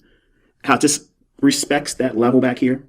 Now that's not random. Okay, these are algorithmic principles that are in play, and these markets are unbelievably precise when they are in better conditions. Right now, if you've been trading with live funds or if you've been trying to follow price action, there's been a lot of, it makes a run, then it goes into this choppy sideways. And it's very frustrating if you're trying to get like sustained price moves, or if you don't know how to operate in these, like these sloppy little ranges like this. I personally don't think that this is high probability trading. You can get chopped up, you can get losing trades, you can draw your account down. If you don't control yourself, you can blow your account in these types of conditions. How do you avoid that? How do you avoid running out your account and then scaling back if you're a high frequency type of a trader? How do you draw back on the frequency and look for the better setups? What I'm showing you here. You wait. You don't chase the overnight run, and you wait for them to give you a low that everybody overnight will want to put their stop loss right beneath that after it starts to rally above it. It's even better when you don't have this high taken out yet. See how I took it up here? And it just went right down for them. That's engineering liquidity. It runs up, consolidates, creates a low, starts to rally, and everybody's thinking, I don't want to lose my profits. I don't want to lose out on making more money, but I have to put a stop loss right here because the books tell me I have to do that. So I did the same kind of stuff, folks. I'm not trying to talk down to anybody, but I'm just repeating what a retail trader's mindset would be and the logic behind this. Okay, so the narrative with this day was the stops were trailed below these lows. The afternoon session, again, creates the low of the day, takes the sell side liquidity out into a fair value gap, and then rallies. Now in here, I'm going to teach you a little bit more about that. Watch. Notice we don't really have a fair value gap down here, but it gives us the basis for expecting the price to start to rally into the afternoon. Now, at 2 o'clock in the afternoon, 1400 on this trading view chart, that starts 2 o'clock in the afternoon, New York local time. We have the market trading down into an imbalance over here. Liquidity resting below these relative equal lows is taken out. So what are we looking at? We've seen a price run that we don't think needs to come back down there because the logic is the overnight stops have been ran out down here. There's no reason for the market to want to come back down there. But we have this low and these relative equal lows here post New York lunch. New York lunch is noon to 1 o'clock in the afternoon, New York local time. So the imbalance, we trade down into that. What's the likelihood of it coming all the way through the imbalance and then going after that low? Not likely. Not likely. Not after seeing this run here.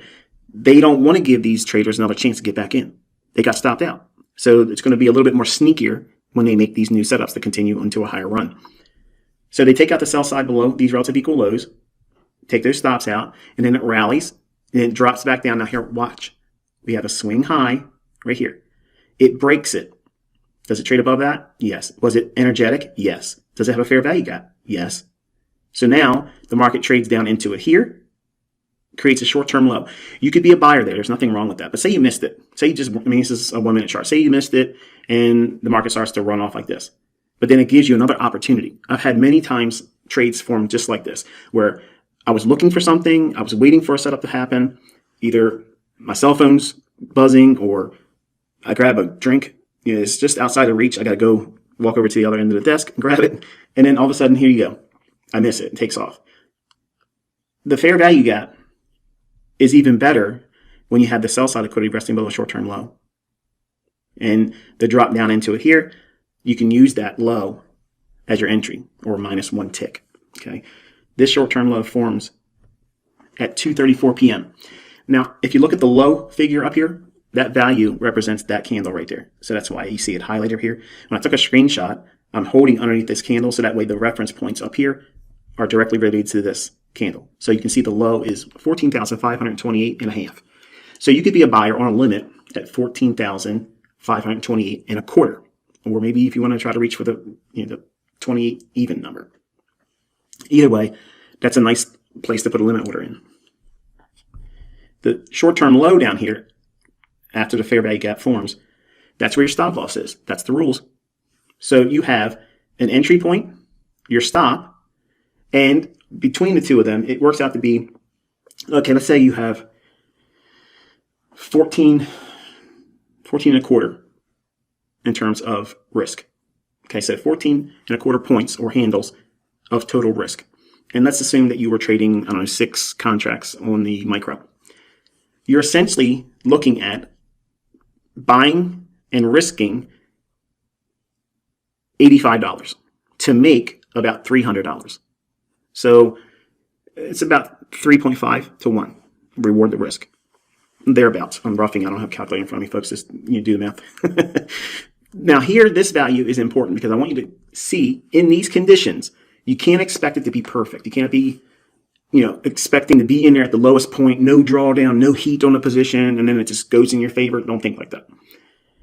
You can see on this candle, if you would have bought here, you would have had 9 points of heat, okay, or basically $54 if you were trading 6 micros. Now, obviously, it goes up more than that if you're trading 1 mini because it's $20 per handle. But overall, this is a nice little setup with the afternoon using the logic over here. Even if it doesn't give us a fair value gap, the setups that I'm teaching you to use, using the fair value gap, afternoon, taking the stops, it provides the baseline for bias for the afternoon. Now, what did I teach you here? I taught you that you can use these reference points with the underlying sentiment that's already in motion. If you didn't trade overnight and take that big run, I didn't get any of that run. I didn't do anything with that. If you miss that, it doesn't matter because that is something that's going to give you more insight. And it tells you when to avoid the morning session. Don't trade it. Everybody's going to be doing what? Think about it. Everybody woke up and saw these markets and they all wanted to do what? They wanted to buy it because it's going up a lot and they want to chase it. That idea leads many times to losing trades, and then it starts this cycle where you go into this chasing, and then when the market does these sideways consolidations and sloppy, choppy market conditions, it's literally like a blowtorch on your account. If you don't know how to stop, or if you don't know what you're doing, you can literally talk yourself into millions of trades and then draw the account down. Last slide, and just to hammer this down. This is zoomed in on a 1 minute chart. Swing high, broken, fair value gap right there. And we have that short-term low here. I'm noted in here. So that's where you would be basically entering one with that idea. Trading below that is where the sell stops are. Trading below that. Now it goes below that. Now, some of you have mentioned in the comment section, does this invalidate the fair value gap? No, it does not. The idea is the fair value gaps. Well, look at the body of this candle here. Isn't that respecting that? Yes. So in my mind, I'm thinking, well, I know prices sometimes, especially the way it is right now, it's very volatile.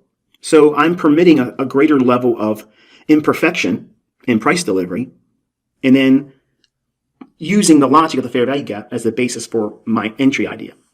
And then using the stop premise, which it didn't get here. It didn't stop you out. You had basically what? 5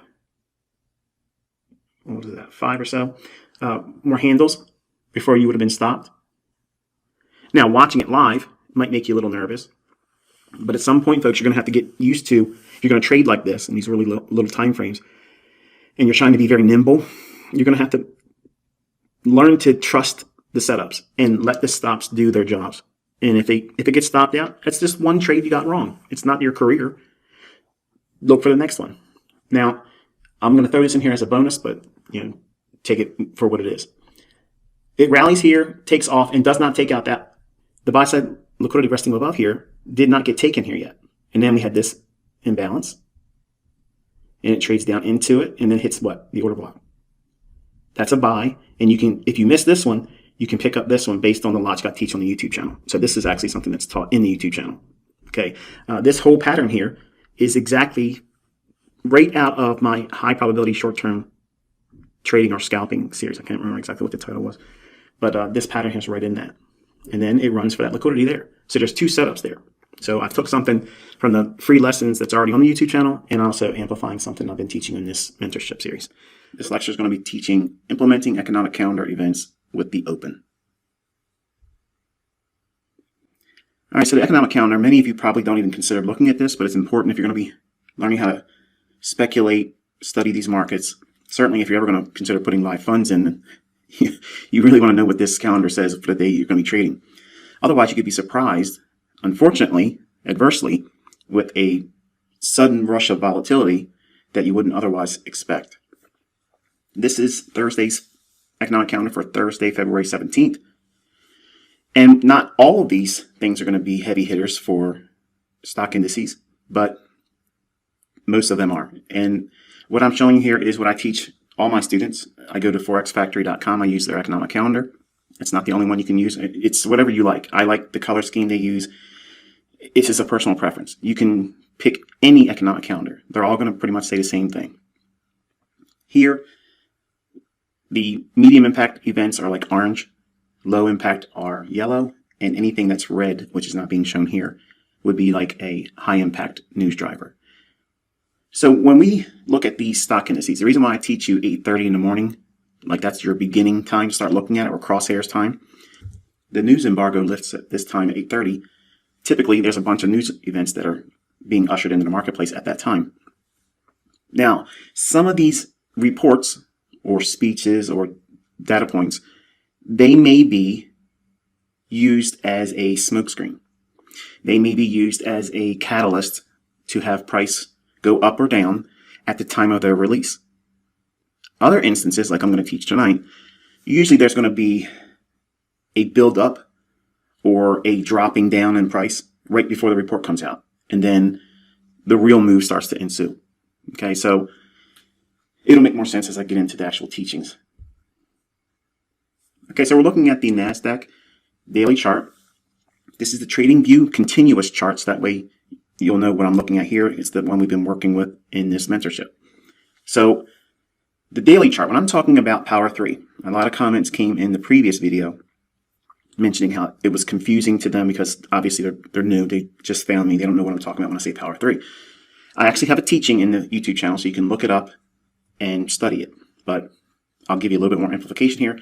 Also kind of like help bridge the gaps in your understanding about daily bias. Because if I could tell you what was the most requested question over the years since I've been mentoring people, without a doubt, absolutely without a doubt, the number one question I get is, ICT, can you please teach me the daily bias?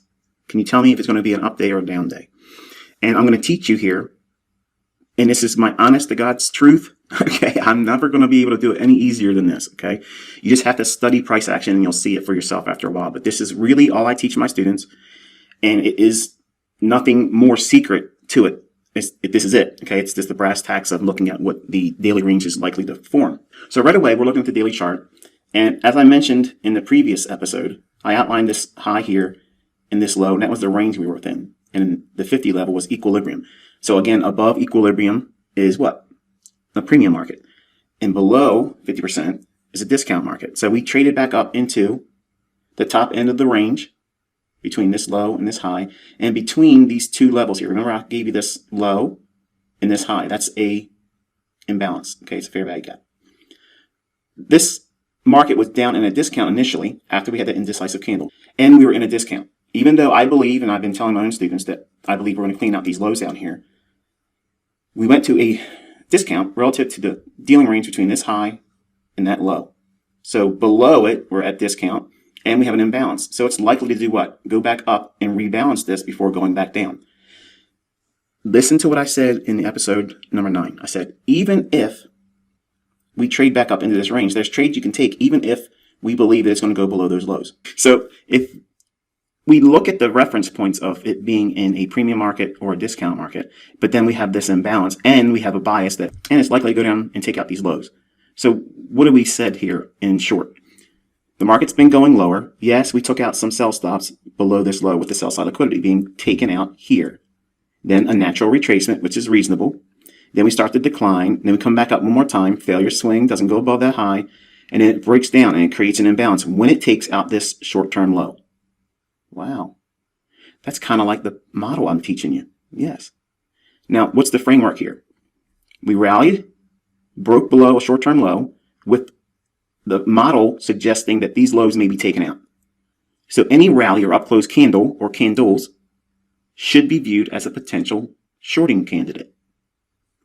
Now ring in the imbalance. We traded up into the imbalance. One more day, we swept above it, not by much. Then the next day, we open, we rallied just a little bit, and then plunge. We took out the previous day's low and the day before its low. So both of these daily lows have been cleaned out. Now this one is the next one. Then down here. So when I talk about power 3, I'm specifically dealing with this time frame, the daily chart. If you consider where the market opens, say this is the opening price, in a daily range, if you're expecting it to go down, or maybe you weren't expecting it to go down, you were just looking at the price in your chart, and you see that the opening was here, it rallied a little bit, and it went down, and then closed near the low. Now, that's a rather simplistic overview, just making it very plain, nothing terribly exciting about that. But when you really start to consider it, it is really exciting, because this is the market right here. If you understand this, and you can study a daily chart, daily bias will become easier for you if you start implementing it with this mindset. So if we're bearish, okay, if we're bearish on a market, we're going to anticipate the daily ranges, or each one of these candles, doing this very thing here. Open, a rally, not much of a rally, but it can make a large wick. It doesn't make a difference. But the general premise is it goes up just to go down, and it closes down near its low when it's bearish. Obviously, this would be reversed, where the open would be down here near the low, and the close would be near the high of the daily candle, if it's bullish. But not every single candle in a series of the entire price swing is going to be all up close candles when you're bullish. Conversely, not every candle is going to be a down close candle when you're bearish. But I've already taught you, when you have these sustained price swings on the higher time frame, you're not seeing a lot of up close candles when it's bearish, and you're not seeing a lot of down close candles when it's bullish. But contrast that with what you may be feeling when you're looking at price. You'll make a big deal out of one down day when you've been bullish, and it completely takes you out of your game. Oh, I can't determine bias. I don't know what's going on. This is always tricking me. I felt that too in the 90s. I know what it feels like. But let's take a closer look at this. This is the chart that I used to trade back in 1992. The classic open, high, low, and close bar, which is what I'm showing you here. Now, with this chart, it made perfect sense to me. And if my eyes were not as poor as they are now, because I'm aging and I've been looking at computer screens for 30 plus years now, it's worn them down. So obviously candlesticks are a much more preferred way of looking at it, because it's thicker. You can see the open and close relationship, as I'm teaching you here, a lot easier versus this. You have to strain to see where the opening is on this candle. Is to the left of the candle, or not, it's not even a candle, it's a bar. So to the left of the bar is the open. It trades down, creates the low, rallies up and closes near the high. You see that? Same thing here. It opens, trades down, goes up and closes above the opening, but in the upper portion of the daily range. Then we have a high where it doesn't really matter where it closes. And then it's likely to do what? Come back and rebalance this. It'll make sense in a moment. And it opens here, small little rally up, creates this very thing here on this day. It opens, small little rally up, and then down, overlapping this daily bar. If we look at this relationship over here, we have this one single pass with that bar range between this candle's low and this candle's high. That's our fair value gap. The market can trade back up into it, and look where it closes, right on the highs. In the next candle, it's back and forth, works both sides of the range.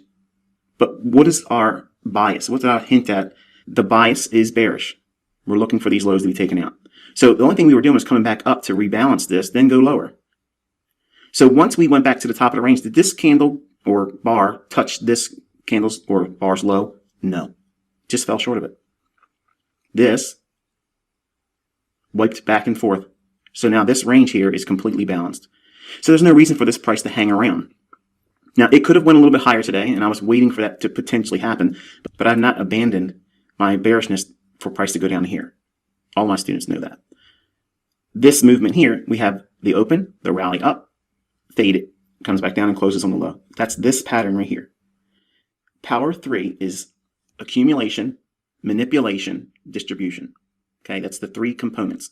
The power aspect is, if you understand those relationships on what the daily range is doing, the open, on a day that's bearish, okay, the open and anything above it That is accumulation of shorts. Now, it's not limited to just open and above. That's where smart money and people like myself and my students, that's where we're aiming to enter getting short. It can be whatever the range is. This is important because my students are actually going to smile when they get this too. The open to the high, whatever that range is, you take that range and you subtract it from the opening price. That is your opening range. That's where your fair value gaps, that's where your stop raids are going to happen. That's where your optimal trade entry is going to happen. Every potential shorting candidate, whatever system approach that I teach, even in my paid mentorship, every premium array, okay, that's what I teach it as. Every single one of them will reside and form in the range between the open and its high. In other words, if you're watching price and you're bearish, the day opens up and then it rallies up. That's a Judah swing. The range from the opening price up to that high, that range is what you project below the opening price. That is your opening range. When I say opening range, that's opening range. So what that does is it gives me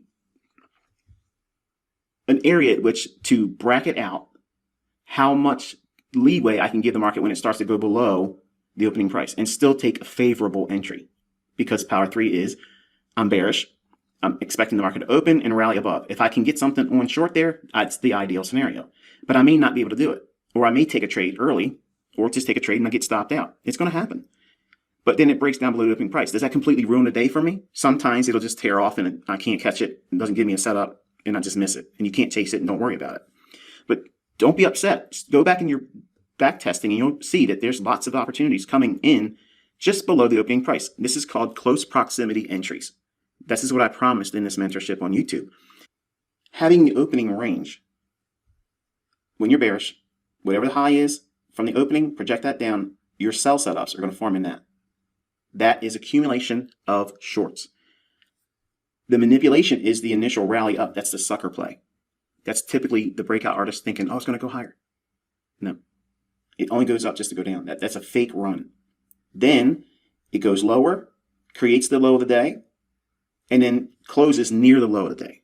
So between where the low of the day is and where it closes, that's distribution. What's being distributed?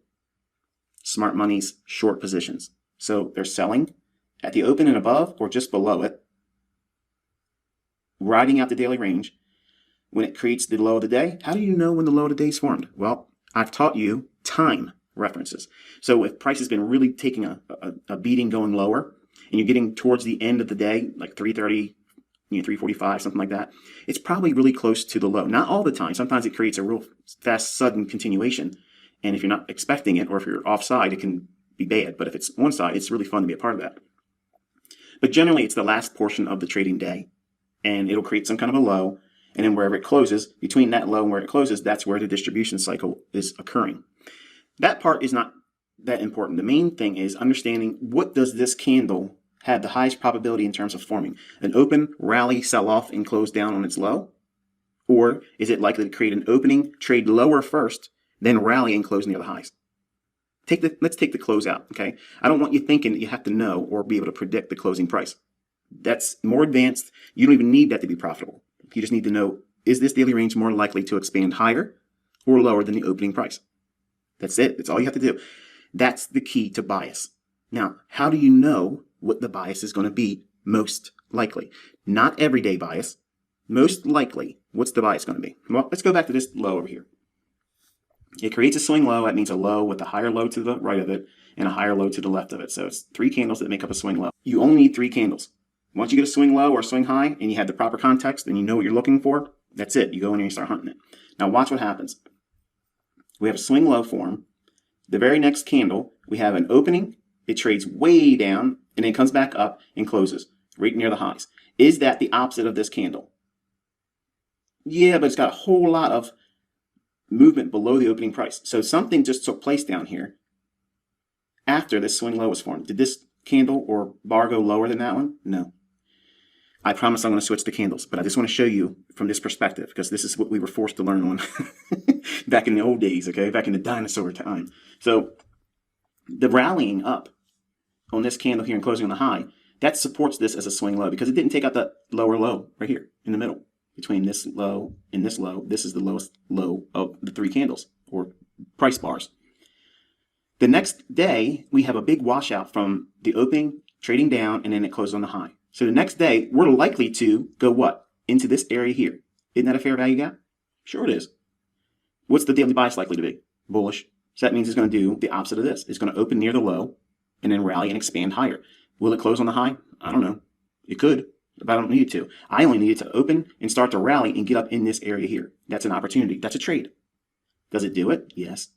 But now when we trade it up into this area, look what happens. Next day, you might be expecting an open rally, close high. It doesn't give you that. So that could be a day where you missed an opportunity or you took a loss. No problem. Next trading day here, what are we seeing? We're seeing the market retrace back down into this run. How far can it go down? Well, look at your high down to your low. Equilibrium. It's probably going to go below equilibrium to do what? To offer the market a discount. The market does what? It goes down below it, provides a discount. Once it gets there, our mind, or we're thinking, it's going to be the opposite of this. It's going to be the open near the low and expand higher. That's power 3. It's going to be accumulation of longs at the low and then rally higher. We have it right there. It opens near the low, rallies, and closes on the high. The next day, same thing. Opens on the low, rallies, and closes on the high. Now we've gone deeper into this area here, and in a small little range, but it's still the same function of power 3. Accumulation, which is open near the low, trade down, and then close high on the daily range. Next candle, same thing. It opens, trades down, accumulates longs, trades higher. Same thing here. What's this? It opens, trades down, trades higher. Until we do what? We take out this short-term high. See that? Then we can get a retracement lower or consolidation. We get both. Small little retracement and consolidation. Next candle, power 3 delivering for accumulation of longs.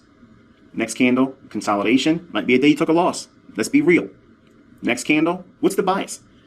What are these over here? They're relative equal highs. There's stops resting above that. That's buy side liquidity. What's it drawing up to? We've already taken out this high. What's going to go up to here likely, right? Because we've already taken out sell stops below here with this drop, and we keep proving it's going higher. So where's it likely to go? Above here. So until we get to that point, we keep thinking the opposite of what we're showing here. An open near the low and close on the high. Power 3, accumulation of longs. Distribution of longs at the close. The next day, indecisive candle. Okay, no big deal. Next candle, we open, trade down. Same thing. We're looking for buys. The whole time we're looking for buys in here. You might get stopped out. You might have a losing trade, but you're not abandoning the bullish bias until we get above these highs. Then we have to study it. Does it want to run higher? Once it clears these highs, does it keep showing and want to go higher? Well, we had a nice run here. The next candle here, nice run here. Small little indecisive candle there, but then we go back in the same cycle again. It's expanding and it's accelerating higher. Each day, we're looking for longs. Opening near the low, trades below the opening a little bit, and then rallies and closes near the high. That's bias. That's sticking to your bias. And the same thing is done over here on the opposite. We had an imbalance here. And I promise after this, I'll change it to candlesticks. Your eyes are probably going nuts right now. Fair value gap, we trade up into it. So once we trade into it, what are we expecting? The market to do what? Trade back lower. So if we're trading back lower, we're going to be looking for this pattern. Open, rally, accumulation of shorts, distribution at the lows. What are they distributing? The short positions they've accumulated above or at the opening price. So in this candle, what do we have? We have the open. It rallies up to go short and then trades down and closes on the low. Just like this here. See that? The next candle, you're expecting the same thing. Does it deliver that? No. You might take a loss that day too. Okay, no big deal. It's likely to go where? Here's where the sell side is now. Each candle, open, rally, close down on the low. Open, rally, close down on the low. Open way back into this one. And then still closes lower than the open, but still nice range down. Same thing here. Opens, rallies, sells off. Next candle opens, sells off. Then comes back and overlaps it, and now we have a potential key reversal. Then we have back and forth price action where you can probably get beat up. Imbalance, it trades up into that. And then we go into that area where we're at now. So let's go to a candlestick, and it's a lot easier to see it this way. But this function of power 3 is how I teach the bias, and I also teach how to submit to the daily range. You have to learn how to hold to the close. If you're going to just day trade and you're not really participating in the sustained moves that's made available in these daily ranges, like today, I mean, look at this move here. That's nice. All right, let's drop down to an hourly chart. And that fair value gap, the high and the low levels, that's what's being shown here, right there. And these annotations are obviously from what you saw on the episode 9. So watch what happens. The market trades down, finds some support at the low end of the fair value gap, then rallies back up to the high end of the fair value gap, and then breaks right before midnight on the 17th, and then we consolidate, trade back up into what? What is this? What's this right here? It's a fair value gap. Price goes up, rebalances that there, and it's doing it what time of day? Not New York. It's overnight. European London session. That's just how you can use that model. The same model, you can use it in an Asian session. You just ain't gonna get a lot of movement because it's typically not a lot of movement in that time of day. But you can trade it in London close. You can trade it in, obviously, the New York Open, like I'm teaching you, and London Open. London Open, if you know what you're doing with the daily bias, you can catch enormous moves. Enormous moves. But sometimes you're gonna have to weigh out a lot of give and take back and forth, kind of like today, where the market rebalanced here and then consolidated and waited for a little bit of a push higher. Then the news came out. Okay, so I'm kind of hopefully clear that up for you now. All right, 15-minute time frame. I'm taking a look at this imbalance here. We rode up into that, rebalancing all this movement down. Remember that paint roller analogy I gave you? The paint was applied to the wall going down, but if all this movement was given to that one single candle, there's going to be little porous places in prices between the high and the low where the market wasn't efficiently offered for buyers. There wasn't much time and back and forth pricing to give buyers an opportunity to get in there and participate. So an efficient market will see the market go back up and reprice that. So it's down and then right back up, like paint being applied to a roller on a wall. You want to make sure you go back and forth to deposit the paint evenly. So there's an even distribution. So again, the background of this chart, that's the wall. And every one of these candles is a paint roller. And whenever you see these big, long, drawn-out candles, there's a strong tendency, not all the time, but there's a strong tendency for the price to go right back up and overlap over that side, that entire range. Same thing over here. We have the market drop down, creates a fair value gap here. Doesn't it take out some lows over here? Yes. There's displacement. And then you can have an order to get in short here. But then watch what happens. This little pump up. That might be scary. It could have stopped you out if it went higher. That's the risk in this, folks. I'm not going to give you a silver bullet that removes losing trades. I lose trades too. You're going to miss moves. I miss moves. Okay. You're going to read it wrong. I read it wrong sometimes. Okay. I'm not perfect, but I'm giving you tools and processes to help you determine where the most likely scenario is going to be. All right. So we have the morning session starting before 8:30. We have a rally up and then it breaks lower. In this area here, we're going to have to drop down to a lower time frame. But before I do, I want to give you a little bit more details. Think about what I've taught you so far in this teaching for Power 3. The accumulation, manipulation, and distribution cycle of the daily range. If we are trading near the high end of that fair value gap on the daily chart, that's what that level is, okay? When we just drop down to a lower time frame chart. So with this 15-minute time frame chart, and I apologize, the chart's a little bit shifted. It's still the same chart, I just added the annotations. The idea is we're expecting this Power 3 formation where it's open, rally, create the high today, sell off, and close near the low. That's what we're looking for. Why would that bias be expected on this day? Because we worked the upper end of that fair value gap on the daily chart. Then we had multiple shifts in market structure bearishly when we already have a bearish bias on the daily chart anyway. So it gives you a high probability that this day is going to be a down close day. It may not close on the low. It might just be a big down move. And that's all you need. You just need movement. So this level here, it's dashed. That's the midnight New York opening price. This is what I'm referring to when I'm looking at the opening or Power 3 on a daily chart. That price right there at midnight. Look what's occurring. That right there is equivalent to this little tick on this diagram here. It opens, it trades above the opening, just like that candle does on a daily chart. It opens and goes higher. You want to be selling short here. Why would you want to go short here? Well, it went back up in there and redelivered the down stroke on that paintbrush or roller on the wall. Well, now it's going back up. When it's going up like that, it feels unnatural to go short. Like you don't want to sell short. It's like, this thing's going up. Why would I want to go in there and go short? That's the benefit of studying old data and then reading price, studying it real time, and without taking any demo trades, without trying to pick the targets, forget all that. You want to practice for months, reading the tape, studying price action, watching it. Even if you have to watch it with TradingView's market replay function, there's nothing inherently wrong with it if that's all you have and you can't watch it live. but it is altogether something different and much more beneficial if you can watch the actual live data.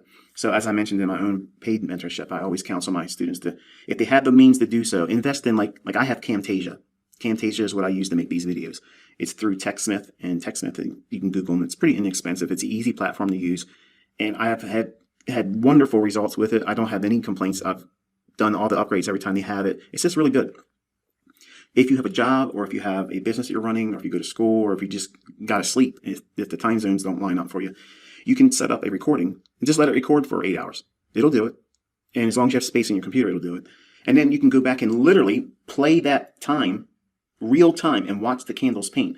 Unlike TradingView's replay function, where it doesn't give you the ebb and flow of the candlesticks forming. It's just basically the opening and then a closing of what the candle did. It's kind of clunky and wooden. It doesn't really give you that organic feel of the candlesticks actually forming real time. Whereas if you recorded your screen doing it, then there it is. Don't worry about your screen burn-in time either. Camtasia will record the screen. If your screen protector comes on and like goes blank, it'll still record the screen. All right, so we're looking at the opening price here, and then we're expecting a sell to form. Well, here's that fair value gap. It rallies up into that. Isn't that a sell above the opening price? Yep. Sure is. From that opening price to that high, that's the highest high. Take that range and subtract it from the opening price. That's about in this vicinity here. Okay, right in there. So what's occurring? Well, we have this sell here. Then we have this sell here at the equities opening. And then we have this imbalance in here. So from this range high to that low, multiply that by 2 as a projection. In other words, whatever that low is to that high, that much lower you'll expect to see a short. And it forms right here. That's exactly what I taught you. I did not cherry pick that, folks. You can go back and look at data as long as you can find data on daily charts, okay? And if you can get a intraday chart, like an hourly chart, you'll see it. It's there. But this is a 15-minute time frame. That's my bellwether chart. That's what I teach all my students. This is the one you go to for day trades and or scalps. You can find everything for intraday trading on a 15-minute time frame.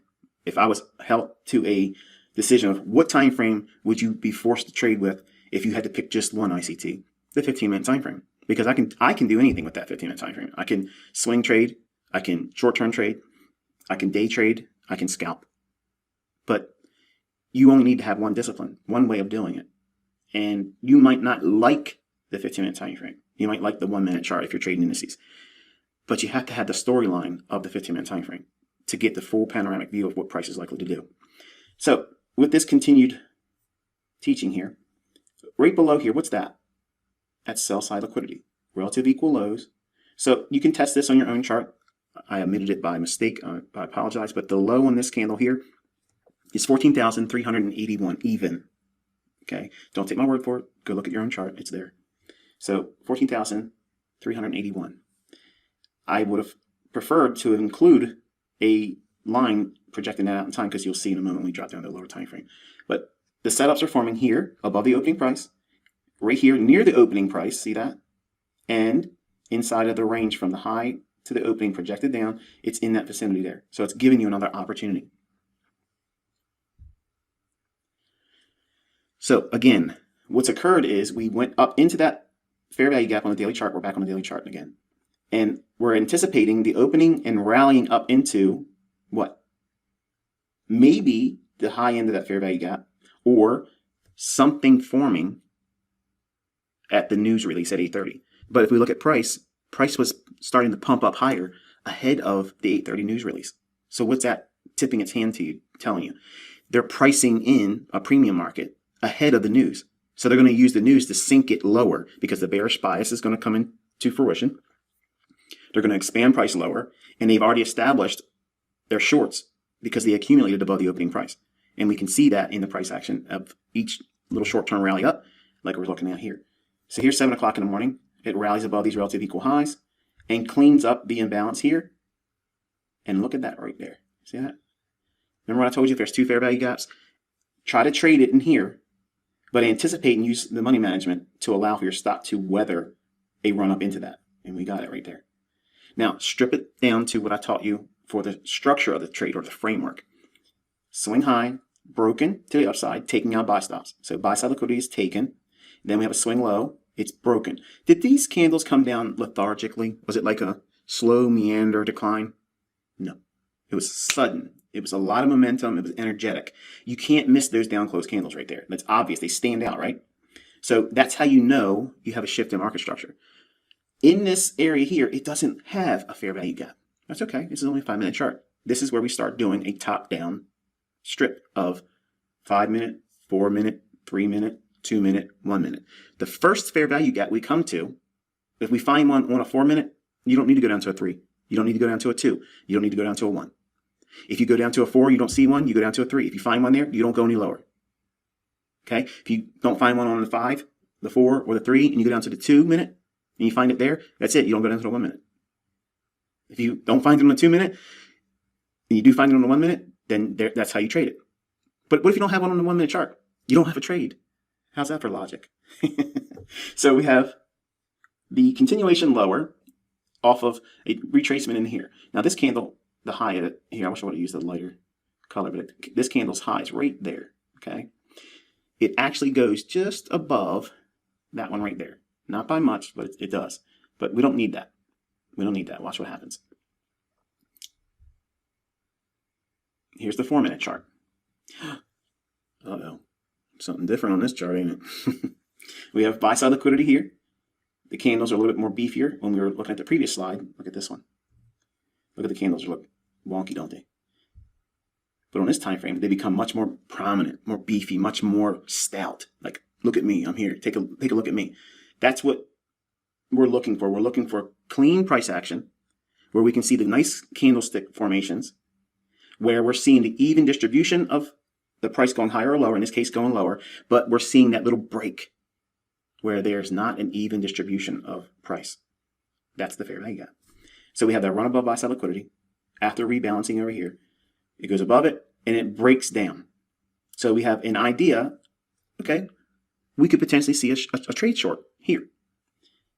I like this fair value gap, but we also have a little bit of imbalance in here. So I want to trade in here, but my money management has to permit me to weather a run up into this area too.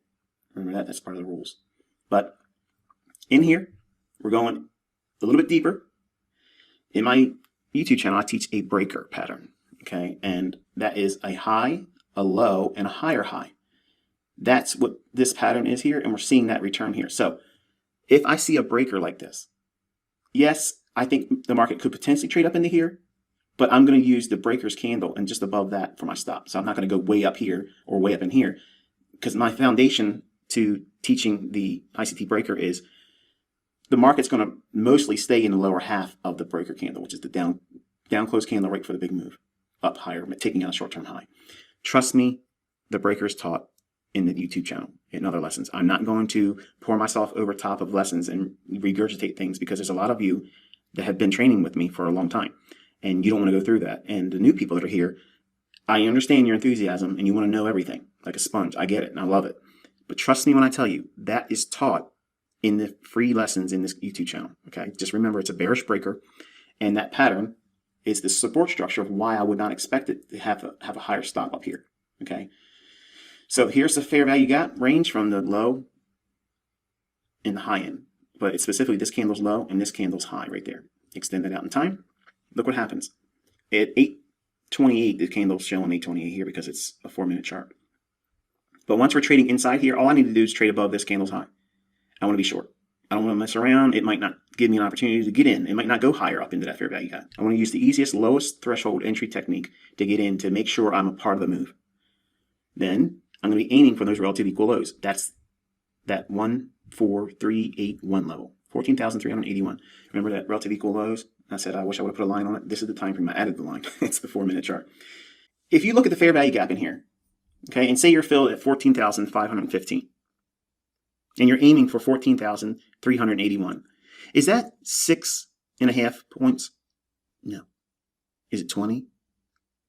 No. Is it 50? Mm-mm. Is it 100? Nope. It's more. Do you see a pattern here? One contract? Folks, what I'm teaching you is literally a ATM machine in your hands. So, Hopefully, this has helped clear up the idea of bias and Power 3. I can't say it enough. What you were just exposed to, that is the underpinnings of what we do in my camp, okay, ICT. My students, we look at price like that. Let me throw one more thing in here, just to piss off everybody that doesn't like these long videos. Let me go back up into this area real quick. And on the daily chart with the candlesticks, that's what I'm looking for here. There we go. All right, notice something. From this low up to this high, it's bullish, okay? We're expecting bullish prices. This is how you backtest. You tell yourself in your annotations, I was expecting. You're basically lying to yourself in the comments of your chart when you're backtesting. It sounds foolish, okay? Trolls are going to love that comment coming out of my mouth. But what you're doing is you're teaching yourself pseudo experience. It's training your subconscious to see this stuff like you saw it live. And when you record it on the chart in your own annotations and you log it and you keep it in your journal, and on the weekends you go back and look at your Monday, Tuesday, Wednesday, Thursday, Friday, and then you look at the previous week. And you start looking at these patterns and how it repeats over and over again. When it's bullish, you're trying to stay with the opposite of this. Open near the low, close near the high, but expansion to the upside. So you accumulate longs, manipulate, get people thinking it's going to go lower, and then ram it up higher. Distribute the longs near the close. That's what you're looking for here. With that mindset, okay, you're all afraid of, but what happens if it's a down day? ICT, what happens? Well, the worst thing that can happen is you lose money. Traders are professional losers. They're managing every trade right from the beginning. They got to come out of the costs. You're paying a commission. And if you got slipped in Forex, you got a spread. Every trade opens up as a loser. So a trader is a professional management company of losing trades. They turn losers into winners. But not every loser can be turned into a winner. But they don't lose their business because a few never become winners. It's real important to understand that, folks. It's a paradigm shift that took place when I was a younger man. I felt that there was a way for me to always win. I was convinced of it. There isn't. There is no way of doing that, okay? So, last analogy, last lesson, and the video is over. If we're bullish here, okay, we're expecting each candle to expand higher. So in other words, the close be higher than the opening on each individual candle. My up candles are green. How many black or down close candles do you see in this price run? 2. Wow. How about this price move here? It's going lower, right? Going down for the sell side here. You're bearish. But what happens, ICT, if it goes up? You'll probably lose money. But let's count how many up close candles we have. 1, 2, 3, 4, 5. Look how much range it moved. Trust me when I tell you, folks, these moves repeat all the time. All the time. And don't feel like you're missing out because you're not doing it right now. Put that feeling aside. Make this fun while you're learning it, and it'll never feel like a job or a tedious task.